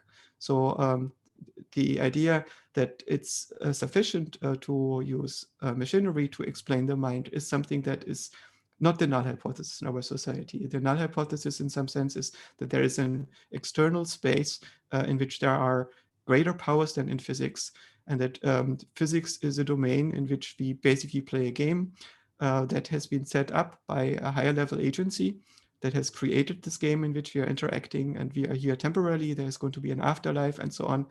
And while scientists don't believe that anymore and so on, it is still for our society the thing in which against which science has to push, because it's somehow the null hypothesis that our society has been working on for such a long time. The symptoms of the scars of meaning is that we have some confusion about how reality and mind are related, which leads to naive realism that the world that we experience is in the way in which we experience it, which even has a form in philosophy which is called scientific realism. Then we have relational theories of truth, which assume that the representations that you have are directly pointing with some kind of relational error into the world of facts, which somehow exists in the physical universe, which gives rise to a very broken basic ontology, because it's very hard to take mental domains and then construct some factual error that points into physics. There's going to be a rift between scientific understanding and scientific theories and personal understanding. And this rift is also in the mind of individual scientists. That is, when you look at the theories that scientists write down about how things work, and you ask scientists privately how they see the world and how they experience the world, how they experience their relationship between the world, there's often a big gap between those two. It's also true for AI. There are very few people that do AI and cognitive science which realize that the things that they are describing is actually themselves, their own relationship to reality.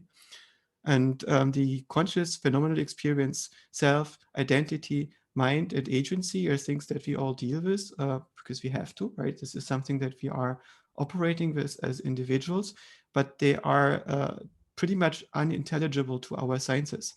And you will find that people in the cognitive sciences are very reluctant to talk about consciousness, phenomenal experience, self and identity, mind and agency.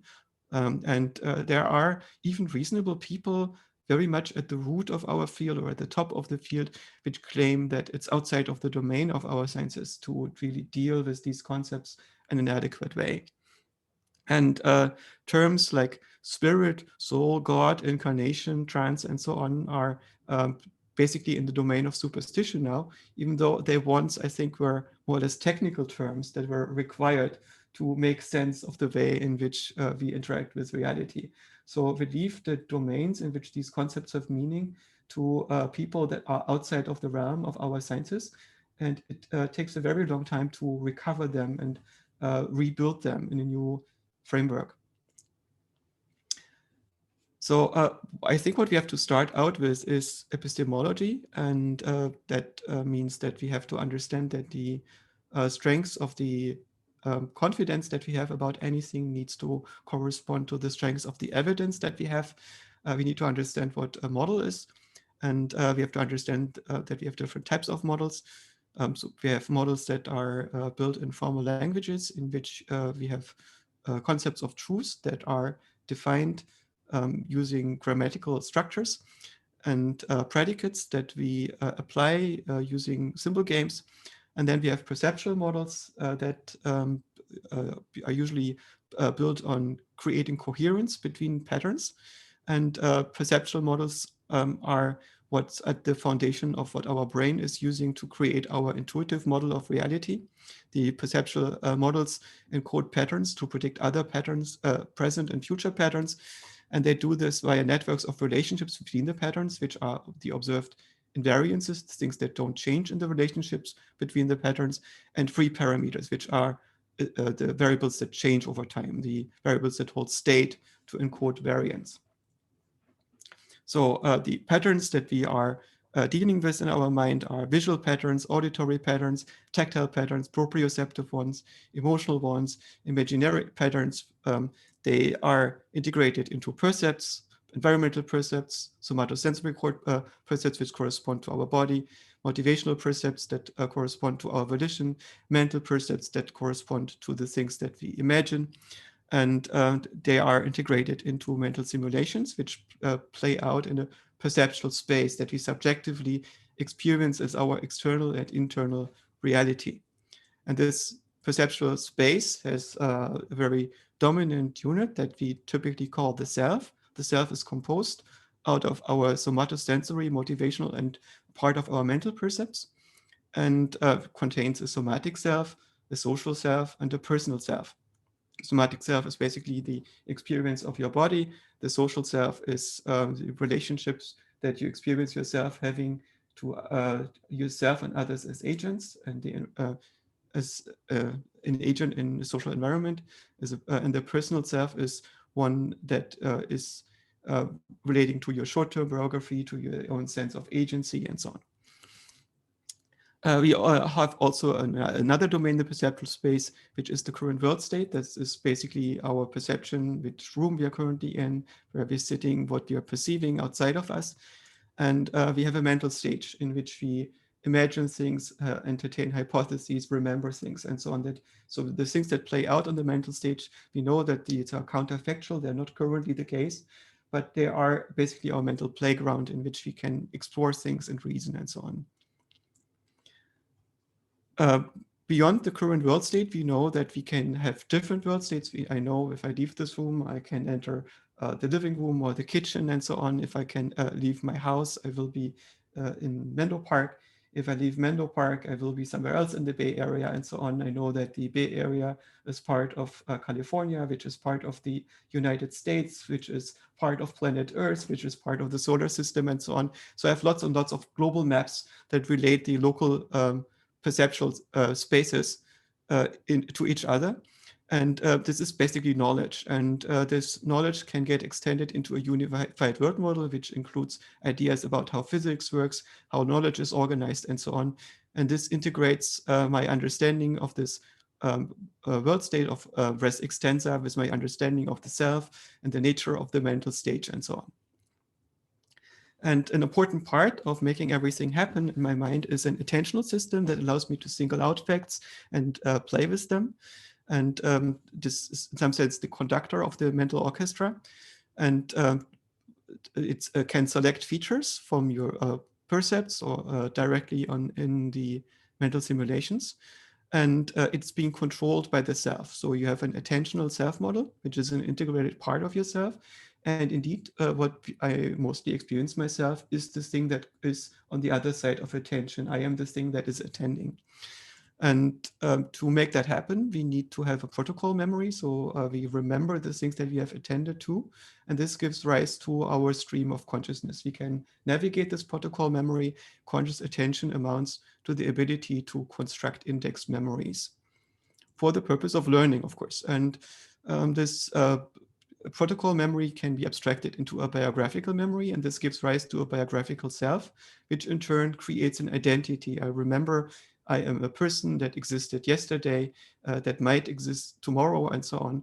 And this is in basically an extrapolation and solidification of my protocol memory into the concept of being a coherent agent.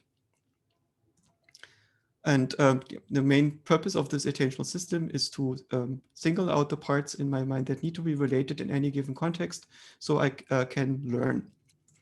And it's something that AI is currently discovering, for instance, in the case of the transformer, a class of algorithms that has started playing a role in 2017. And now is basically taking the field of AI by storm in the current years after we, for instance, OpenAI has built GPT-3, a system that uses a relatively simple model of attentional learning to discover structure in large amounts of text. And turns out that we can use the same types of algorithm to discover structure in large amounts of images. And to combine the two across modalities. And now everybody is thinking about how to make this more efficient so we can use it on video and maybe come up with coherent models of the universe. So in my view, the purpose of consciousness is to be a control model of attention. You can see this as there's an execution system, a low-level agent that is coupled to the environment and has to serve needs that the organism has. And you have a control agent on top of that that is regulating the activity of the execution system and facilitates learning. And then you have an attention agent that lives inside of the control agent. To speak in the metaphors that meditation teachers often are using, basically, you have a large system that is your body that is connected to reality. Then you basically have the big elephant that is controlling that thing. And then you have a little monkey sitting on top of the elephant that tries to prod the elephant this way or that. And sometimes the monkey deludes itself into being in control, but it's not. All it can do is to prod the attention of the elephant to go this way or that. And the control agent regulates the behavior of the execution system, models the execution, and is essentially trained by the attention agent. And the attention agent has to select and traverse the features in the architecture. It's basically a network that learns the structure of the surrounding environmental network that is part of the control agent. It models the control and is trained by itself. So the attention to the integrated model of the content qualities, that's our phenomenal experience in this perspective. And the attention to the selection of content is our access consciousness, and the attention to the attentional process itself is reflexive consciousness. But it is basically the mechanism by which the attentional system identifies itself as being the attentional system, which is a crucial thing because it could be something else. It could be just you spacing out, or it could be a memory. But it's indeed the attentional system of the agent, and these back and forth that we experience between reflexive consciousness and content attention is what's so crucial for our human mode of consciousness. So let's try to define some more terms. In the way I typically disassemble things, I treat the mind as the generally intelligent modeling system that we are using to model reality. And it's implemented in a suitable substrate, such as a brain. Then we have sentience. Sentience I take to be the model of the agent of itself in relationship to a unified model of the universe. Right? Intelligence is the ability to make models in the service of control. Some of the control tasks are so difficult that they require the agent to understand itself to some degree. So it understands how its own sensors operate, so it can account for errors in its sensors. It understands how its own learning operates, so it can account for errors in its learning and basically learn how to learn better and how to perceive better, how to relate to itself better, how to understand its own needs, how it understands its own reward function better. And the self is the model of the agent in that context. So it's the model of an agent as a perceiving, intentional, control exerting entity. And the neurons are not the agent here, right, at that level. The neurons cannot experience anything. They're just molecular machines. The brain cannot experience anything. It's just a machine made from neurons. The only thing that can experience something is the agent model inside of the simulation. Consciousness, experience are not physical properties, there are simulated properties. You can only be conscious in a dream, in a simulation. And this is something that our culture is notoriously confused about. Because we basically teach our kids in school that what they perceive is the physical universe. And it's not, right? It's a game engine generated by your brain. It's a simulation. And it's a dream. The same circuits that produce dreams at night do this during the day. At nights, they are decoupled from the sensors. During the day, they are tightly coupled with your body surface, proprioception, and retina. And as a result, they produce patterns that are predictive of what happens on your retina, on your body surface, and so on. And the objects of that prediction are basically networks of function. And these functions are the things that we take to be the elements of reality. So the operating system of such a sentient robot is what has been called in the before times the spirit. Right? I think that spirit is best translated as operating system of a sentient robot. And when the word was invented, the only autonomous robots that were known were not digital computers because they were not around yet. There were only people, plants, animals, cities, nation states, ecosystems. They were all thought to have spirits, which means they need to have coherent control software running on them. And this coherent control software, if this agent is around for long enough and it's complex enough, will also contain a model of the agent itself and its relationship to the rest of the universe, which means it is becoming sentient. A God is a self that spans multiple brains, right? Our own self spans many brain cells in a way and is emergent over patterns between the activity of many brain cells. But it's also possible to create models that don't exist on an individual brain only, but that span multiple brains and that even require multiple brains to become instantiated. And a God is basically a self that spans multiple brains. And it's a notion that is completely arcane to our current understanding. But in the before times, it was a very natural thing to have gods that, for instance, emerge as archetypes or that emerge because you have extremely cohesive stories or that exist because they are the spirit of a sentient civilization. And monotheistic God is exactly that. It's the spirit of a sentient civilization. So if you reread the Hebrew text based on that, you basically realize this is exactly what happened. At some point, Abraham had some kind of model of group agency in its mind that required him to be ready to sacrifice his child if necessary for that higher purpose. And at this point, we switch from a tribal organization where the tribe is the sum of its members to a state. For the state is a function that has a similar relationship to the individual as the organism has to its cells. It might sacrifice the cells for the good of the state. It's a higher form of organization. This is something that has been rediscovered in our philosophy. For instance, the Leviathan is basically a notion of that kind of God. We now have the ego. The ego is basically a reward model that integrates the expected reward over the next 50 years or so. And then we have a higher level agency that we all relate to that is more important than the ego, that we are willing to sacrifice the ego for if we are set up in the right way as a state building organism. And we are all selected for this, right? Even those of us that were feral, that were individual minds or tribal minds, the Christian cults that came have selected us those of us that were not willing to submit to this higher level sacredness usually didn't have a lot of offspring, and were rooted out. We have been bred for being religious. It's very funny that our civilization often thinks that people will naturally be religious, that somehow it's a mammalian trend to become religious, and there will be some kind of God center in your brain. This is, of course, a superstition. No, we have been bred, we have been selected for being religious in our world. And the soul is the relationship of the individual to this higher level agency. And it's basically this perspectival switch from the individual self to the next level self, to the self on this level of the civilization. This is what we call transcendence. And again, transcendence is often seen as a woo-woo word, but it's actually not. It's really just this switch of shifting from the cell to the organism.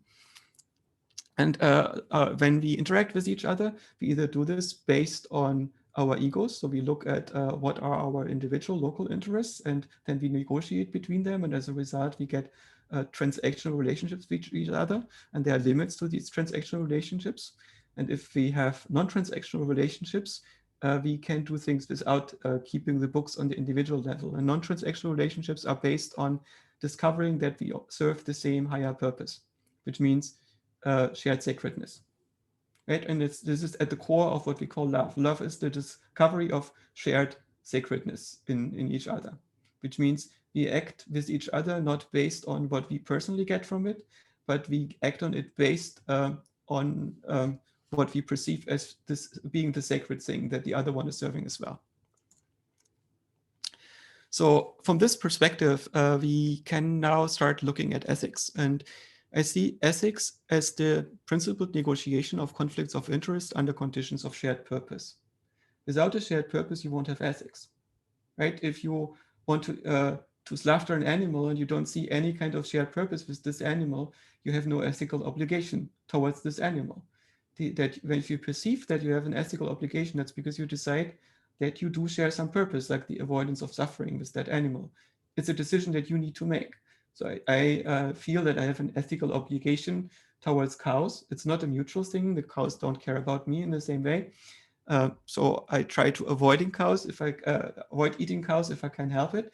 But this is a decision that I individually have to make, that I basically project the shared purpose into cows. And the same thing applies between people, right? If we are part of the same civilization, then I will perceive a shared purpose. If people don't perceive that they're part of the same civilization, there can be an arbitrary degree of conflict and ruthlessness between them. And this is not because they don't recognize that the other one is not human. They don't recognize them as part of the same unit of organization, as not part of the same sacred purpose. So how can we bootstrap ethical agents? There are some principles for individual rationality that we can discover. For instance, goal rationality, which means you should always pick the best goals based on your current understanding, of course, and then you should act on these models, right? You need to have skin on the games. You should not just make models, but these models need to be directly related to your actions, and you need to update your behavior based on the outcome of your actions. So you can indeed be rational instead of just creating stories for yourself. And you need to optimize your own internal regulation, which means behave in such a way that you don't overindulge in things that would harm your organism and so on. You also need to make sure that basically that you stay healthy and all these things that are part of this own regulation. So for instance, if you discover that there is a food that is super delicious, but this is harmful to you, you might want to develop ways to resist the urge to indulge in these foods and so on, because it would be irrational to do so. And then you want to optimize the regulation between agents. You want to have balanced relationships with the others that you can negotiate and so on. These principles of individual rationality basically apply to all rational agents that develop a degree of sentience. So it doesn't matter which kind of religion you have, what kind of outlook on life you have. This is something that everybody is able to deduce, that you should have goal rationality, willingness to act on your models, that you should optimize your own regulation, and that you should optimize the regulation between agents. And now the question is, how can we get from this individual rationality to some kind of next level rationality and next level agency? And these principles of creating agency on the next level, first of all, you need to, of course, have a commitment to play a part in a larger agent. And this means that you have to accept that this larger agent is indeed something that should be there in the world. It should be seen, projected in there as a coherent pattern, and that you are willing to implement it via your actions and take its perspective. You need to be willing to act on that larger agent before it can give you rewards, right? Once it exists, it is useful to act based on it, because you will reap larger rewards when you're part of an organism than when you are a single-celled organism. And but before the larger organism exists, you just have to pay out expenses without getting a reward. So in order to make that thing happen, you need to be willing to give the thing some credit. You need to be willing to act before it exists, even if it doesn't exist, possibly even though it cannot give you rewards in your lifetime, but might only give rewards to your descendants. And then you need to be doing this with the other agents around you, right? So you need to actively look for agents that serve the same higher level agency, link up with them, support them in that quest. And these principles have been discovered by Thomas of Aquinas. Thomas of Aquinas is an important Catholic philosopher who took in Aristotle, at some level realized that as Aristotle had been distorted by the early Catholic mythology beyond recognition, and then tried to translate this into something that became intelligible. And he calls these principles of individual rationality the cardinal virtues. And the cardinal virtues are prudence, courage, temperance, and justice. So prudence is goal rationality. Courage is the willingness to act on your models. Temperance is the optimization of your own regulation. And justice is the optimization of the regulation across agents, between agents.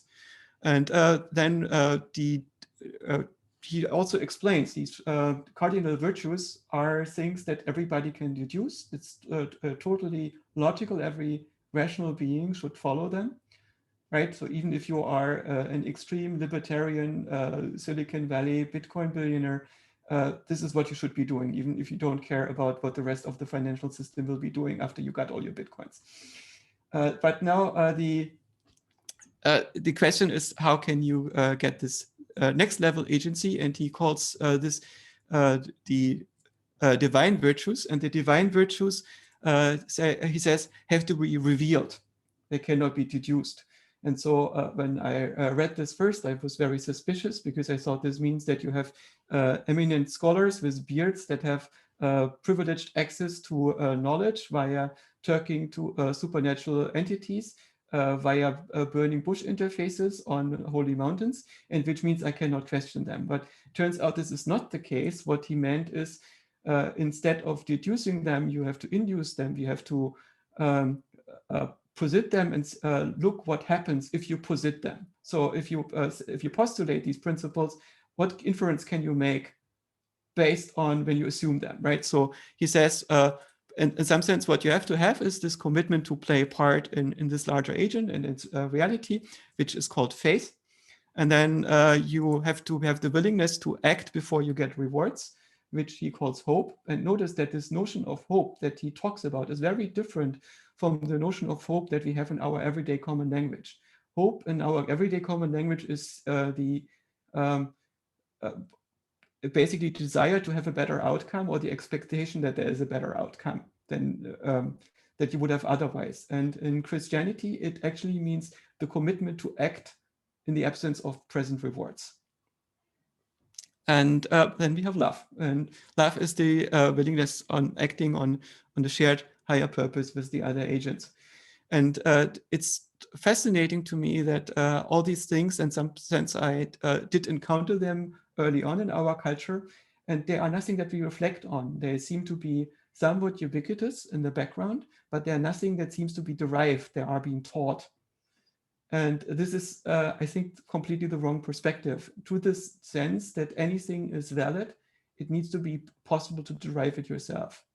And this loss of the individual rationality in deducing what's right and wrong is one of the biggest issues, I think, in our culture and our society, that we basically remove the agency of the individual in figuring out what's right and wrong.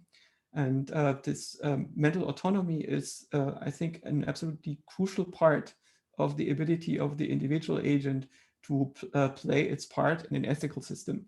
Because if you're not able to deduce what the right thing is to do, your actions don't mean very much, right? You will be randomly a racist or an anti-racist, a fascist or an anti-fascist, a liberal or an authoritarian, depending on where you grew up and what things you've heard after that. And the only way in which your actions can have any moral standing is to the degree that you understand your role in the universe, your nature as a sentient agent, your position in the games that you are playing. And this is the big task that Western civilization, in some sense, gives to the individual by giving it that individual agency and this right to negotiate its relationship to what we now call the greater whole and once used to call God. Okay, I'll stop here and hope that we have a little bit of time for questions and discussions. Yes. Thank you, Joscha. That was a large edifice. Yogacharyans are nothing against it.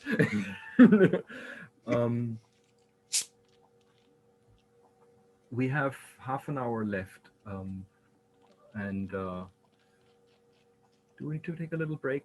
I look at 23 different questions and question and answers. I'd say we just take questions and answers if it's all right with you. Um, uh, I will, so to avoid first come first versus any other thing, I will choose them randomly from these 20, 30, 23, and I would ask you to keep the answers concise. The last one I felt was one I felt was interesting for Joscha was, what is the required readings for people that work with you? Also, it would be super interesting to hear what types of project Joscha thinks the next generation of cognitive scientists should undertake to train themselves for facing problems in the field.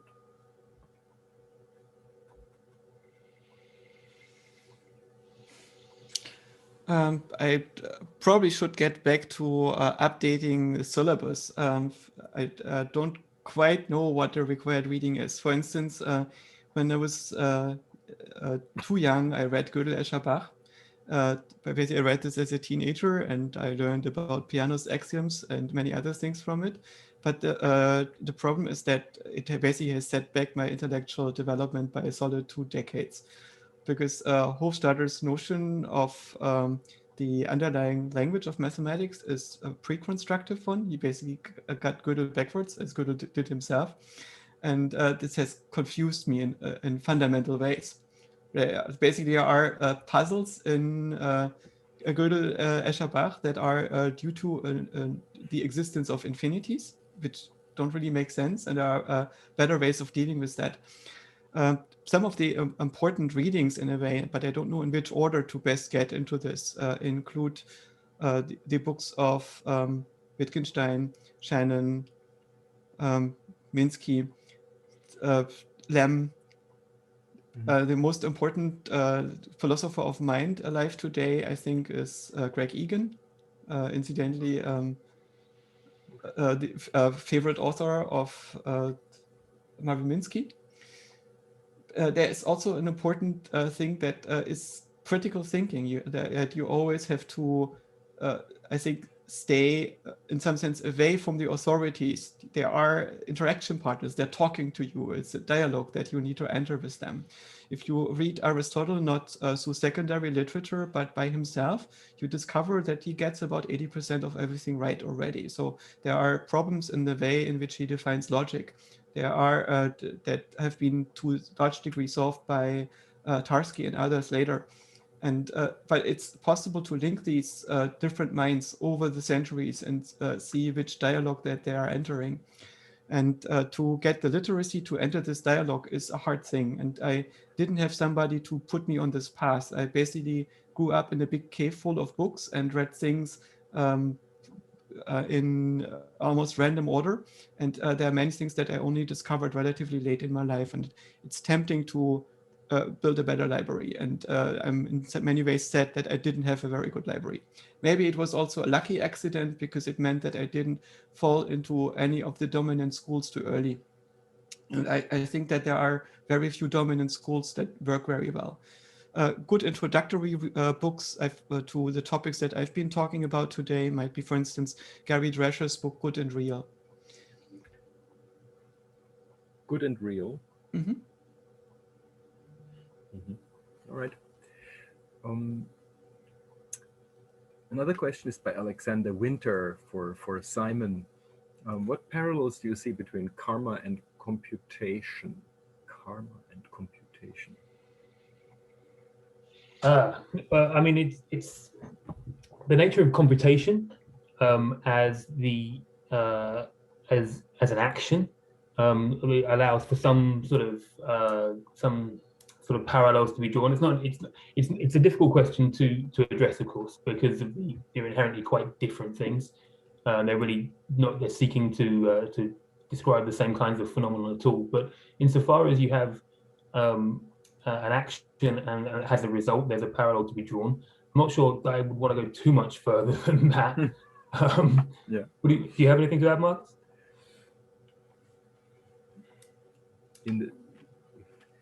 I always feel very much that I'm the heir of my karma when I try to program something difficult, but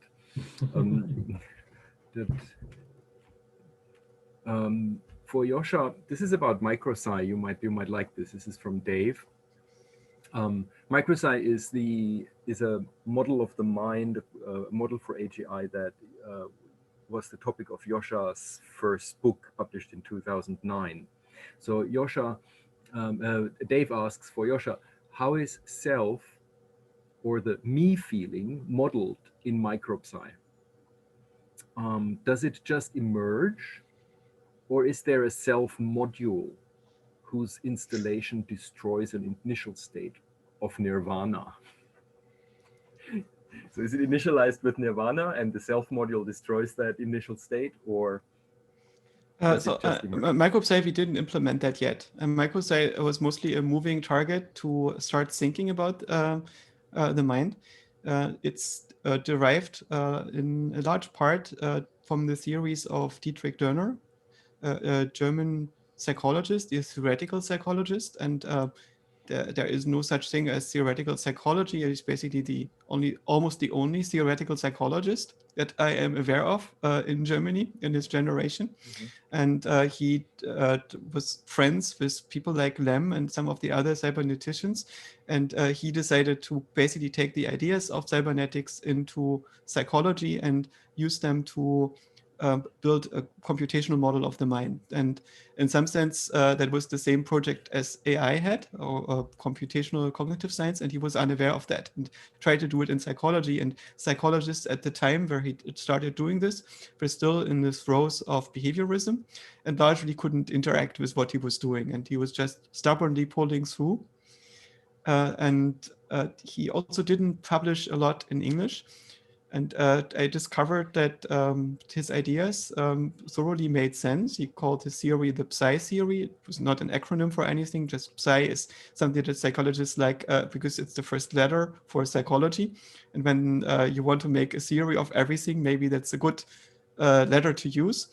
And I found that he was very hubristic, and I hope that he could use his simple computer models to explain everything. In the 70s, he was convinced that it would take him something like 10 years to solve everything, and then we would have computer models of the mind that would be at the human level. And it, of course, it didn't work out quite that fast. And I thought, let's do a much, much more humble re-implementation of his ideas that I can translate into code that I understand. And I called this micropsi because it's really a tiny subset of the grand edifice. And if we would have gotten to the point where we would implement a self model, the idea would have been to basically pre-initialize the architecture, so it has priors that speed up the convergence of the agent on models of itself. What we discovered early on is that the combinatorial complexity of randomly combining actions and representations in the world, and you just try to move to a solution on how to disassemble the world, is extremely large. So you need to predefine an initial architecture via an evolutionary search process that makes the convergence fast enough so an individual gets to a good model of self and environment in its lifetime. And indeed, this is the case. I think that, for instance, cats develop a model of their own agency and their relationship to the environment much, much faster than human beings. And it's because they have the same priors as human beings, they just bring them online faster. They have a much shorter childhood. And so cats do have a model of a self, I think, quite clearly. They understand that they are a cat. They understand that they are somewhat different from humans. They understand the relationship to the human that they live with. They understand the relationship to other cats. And it's a quite complicated, complex relationships. And it's only possible because the cat has something like a predefined architecture that it only then needs to tune the weights to figure out how this works out in a particular case, maybe fix some bugs in the predefined system and so on. And I think this is also how it works in human beings. Nikolaus has a question also for Joscha, which I think is interesting because it tries to bring the two sides of our workshop together. He asks, concerning your theory of internal self and world model dynamics, how do you connect ethics and meaning to Buddhist teachings of anatta, non-self?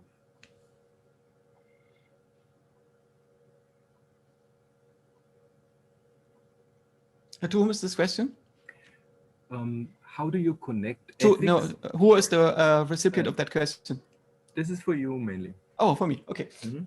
So I am not an expert on Buddhist teachings at all. And I think that Buddhism may have suffered a similar accident as Christianity did.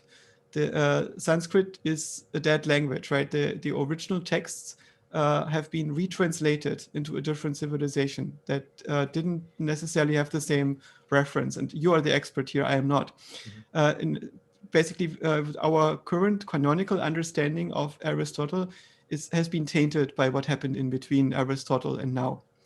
So there is no direct continuity between this. I don't know if there is a direct continuity between the original thinkers that wrote the texts in Buddhism and current thinking in Buddhism. There's also the difficulty when you have a bunch of competing religious schools that are also economic and social enterprises, that this has an influence on the way in which the traditions develop the concepts and so on. So I don't know what what parts of Buddhism are unadulterated, which parts are authentic.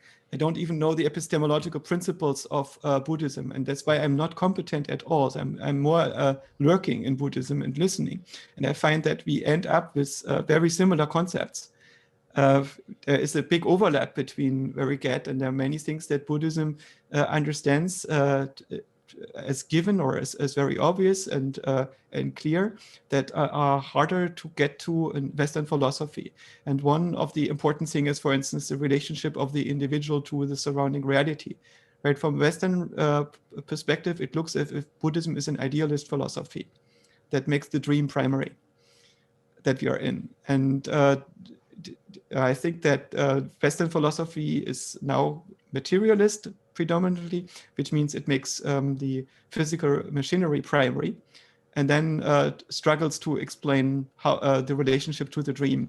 Whereas Buddhist philosophy seems to ignore what underlies the dream, the machinery that generates dreams, the conditions of machinery that can generate dreams at all, the languages in which dreams can be implemented, and so on. And because all of this is neglected, the gaps are being filled in by modern Buddhist practitioners, often with stories that are just so stories, or that are very unsatisfying, or that are even conflicting with other epistemologies and ontologies. I also don't understand Buddhist ethics very well. My intuition is that the Eastern traditions very often try to fix the it of the individual by basically creating an identity between the sense of being, where you are right here, right now, and what needs to be done. Once you do this, once you are at peace with your being, so to speak, when you act on what you actually think you are instead of what you think you should be, you reduce a lot of your suffering, because you stop trying to regulate for things that you can no longer control. And this is very different in the Western thinking that mostly implemented a superego on top of the ego that was telling the individuals how it should be so they can be acceptable. And the individuals were asked to work harder than was necessary for the individual, so the greater whole would have more value to operate on, and you as an individual might be paid back in the afterlife. And in the Christian tradition, it is completely acceptable that the id, your phenomenal low-level self, that thing that feels what it's like to be in your skin, remains extremely unsatisfied and even confused. Right? As long as this existential confusion of the individual does not lead the individual to severely antisocial behavior, it's fine to be confused. We even find this endearing if an eminent professor or an eminent theological authority is someone who is completely naive and right, and in some sense phenomenologically blind and doesn't experience their body at all in their relationship to their environment and so on. On the other hand, this creation of a unity between what you experience you should be doing and what you are doing has led to societies that did not produce a lot of surplus values. Like, we mostly don't want to emigrate into Buddhist societies. Right, this distortion of the mind by Christianity, the thing that you would tell people, you know, I have good news and bad news, and the bad news is you want to have sex, that's why you are a bad person and you have to go to hell. But the good news is God has killed his only son for you, and therefore you can be saved if you work very hard. Right, this leads to deep confusion in people and to deep amounts of suffering, but it also leads to roads and hospitals in 2 generations from now. I was interested in what you said about the contamination of the null hypothesis, that cults contaminate the null hypothesis, and in this direction that sort of, why do you believe that there is a pure null hypothesis? I mean, do you think that computational modeling of the mind is a pure null hypothesis, or a materialist, our evolutionary understanding, which I share, of the way mind emerges is like the null hypothesis that would actually work? What I mean is the opposite. The null hypothesis that we have when we do any kind of thinking is usually a very complicated conspiracy theory that you just happen to share with your peers. Mm-hmm. So it basically fades into the background. It becomes that's what everybody thinks is obviously true, and it's very hard to push against it. Right, and this is very apparent when there is a pandemic and there's only a bunch of nerds who act on first principles and realize, oh my God, we are fucked. While everybody else says, as long as the Surgeon General says we don't need to buy masks, we don't need to buy masks, and it's only the flu. So the null hypothesis that the institutions that create meaning are basically correct, that your environment is correct. And while your null hypothesis should be there must be ways in which knowledge is being constructed, and it should be possible to derive these ways, and you should be able to do this individually. And what are the elements of thinking that you have to put together to get to valid models of knowledge? Right, so this leads you to discovering epistemology in the first place, the idea that there is a way of systematically think about what can be true, mm-hmm. that is individually accessible. But it does have a lot of optimism as towards what the individual can do. No, I don't think so. It's your only chance. Because when you look around you, you obviously see that everybody is confused, right? And so am I. I grew up in communist Eastern Germany, yeah. And also I was an extremely obstinate nerd that grew up in the household of an artist, separate from everybody else. And this was the thing that was my null hypothesis. I didn't know that this was not normal in a way.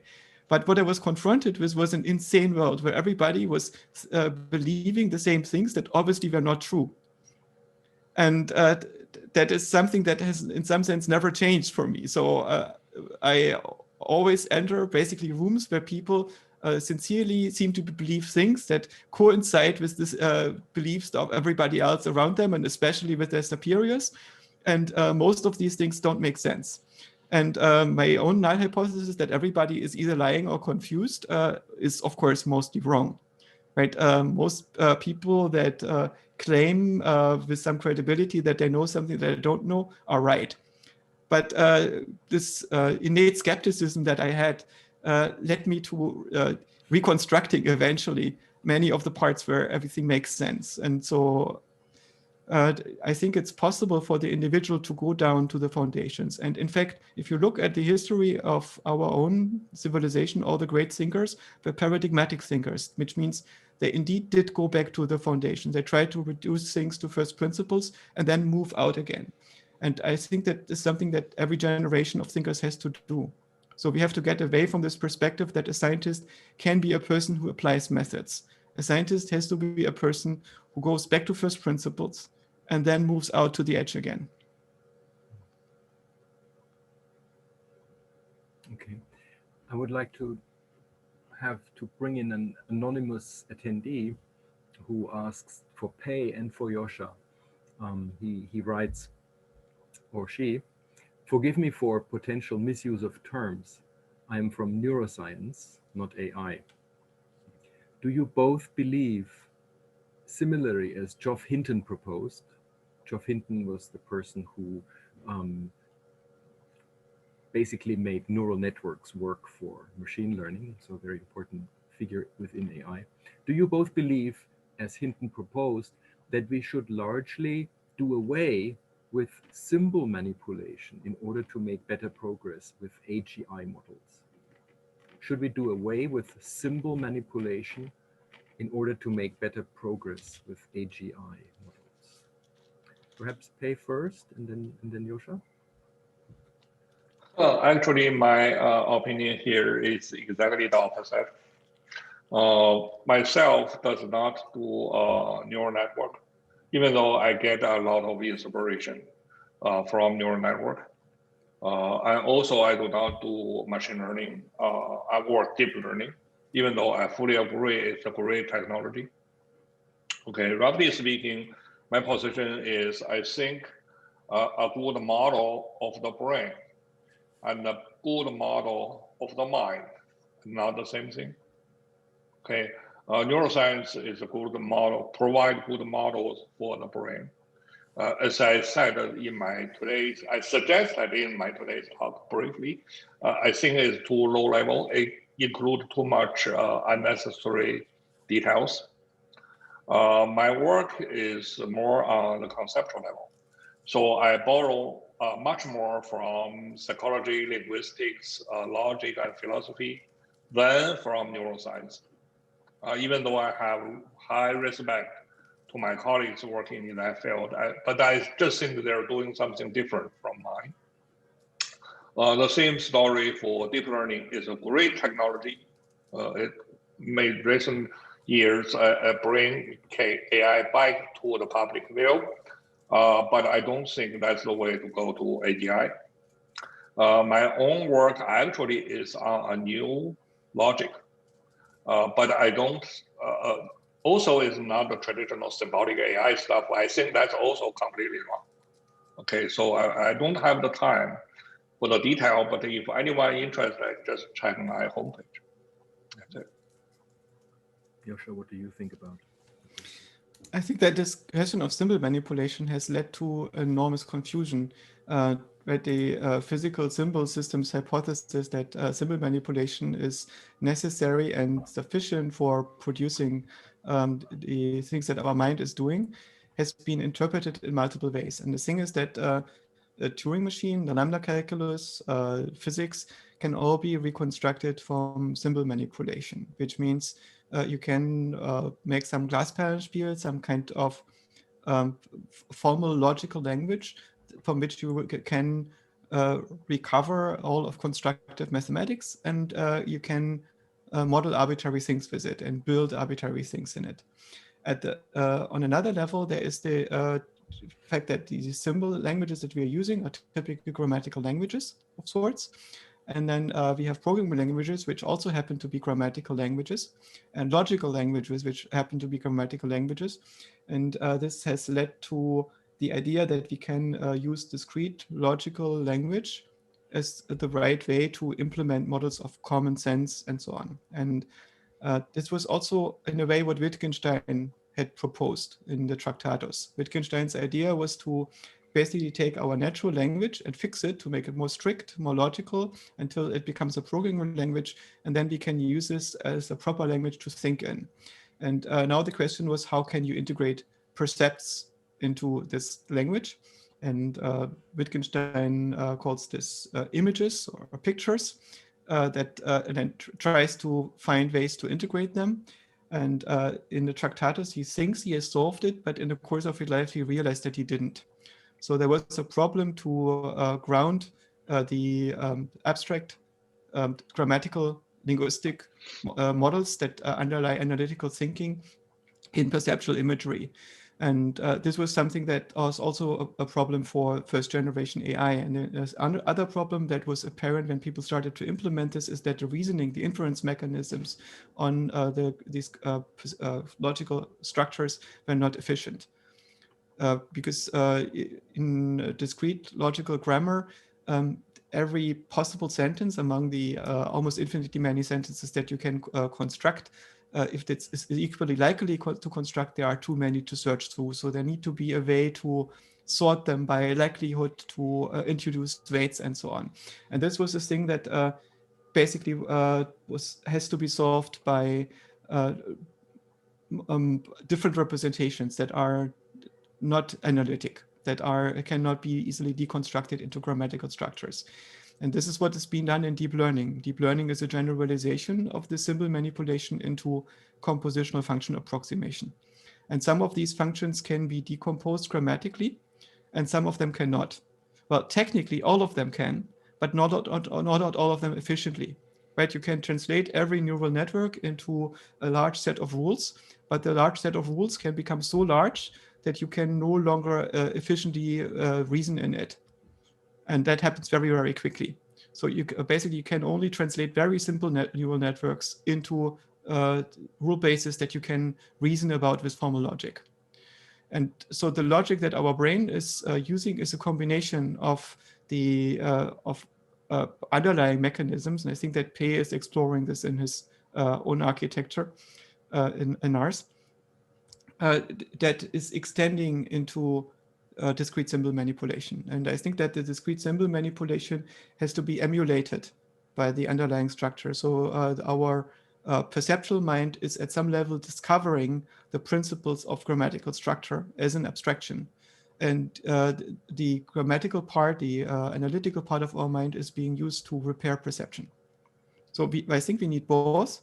We probably also need to build some priors into the architecture if we want our systems to discover them quickly.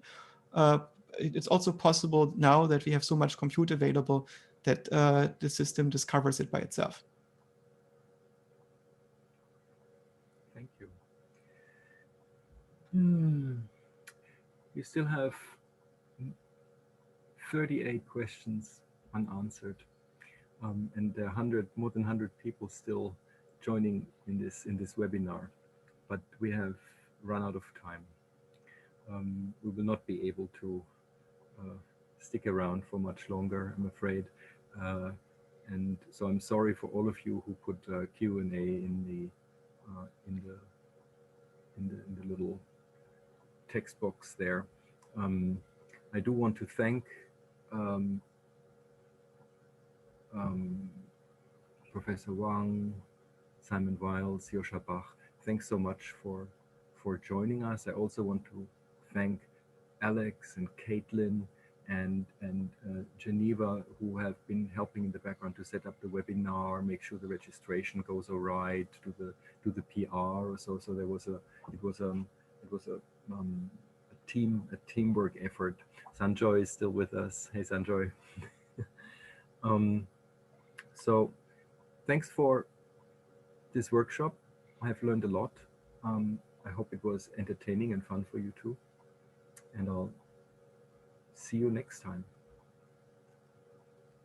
Thank you. Thank you too. It was awesome. Thanks. Bye bye. Yeah, thanks. Bye-bye.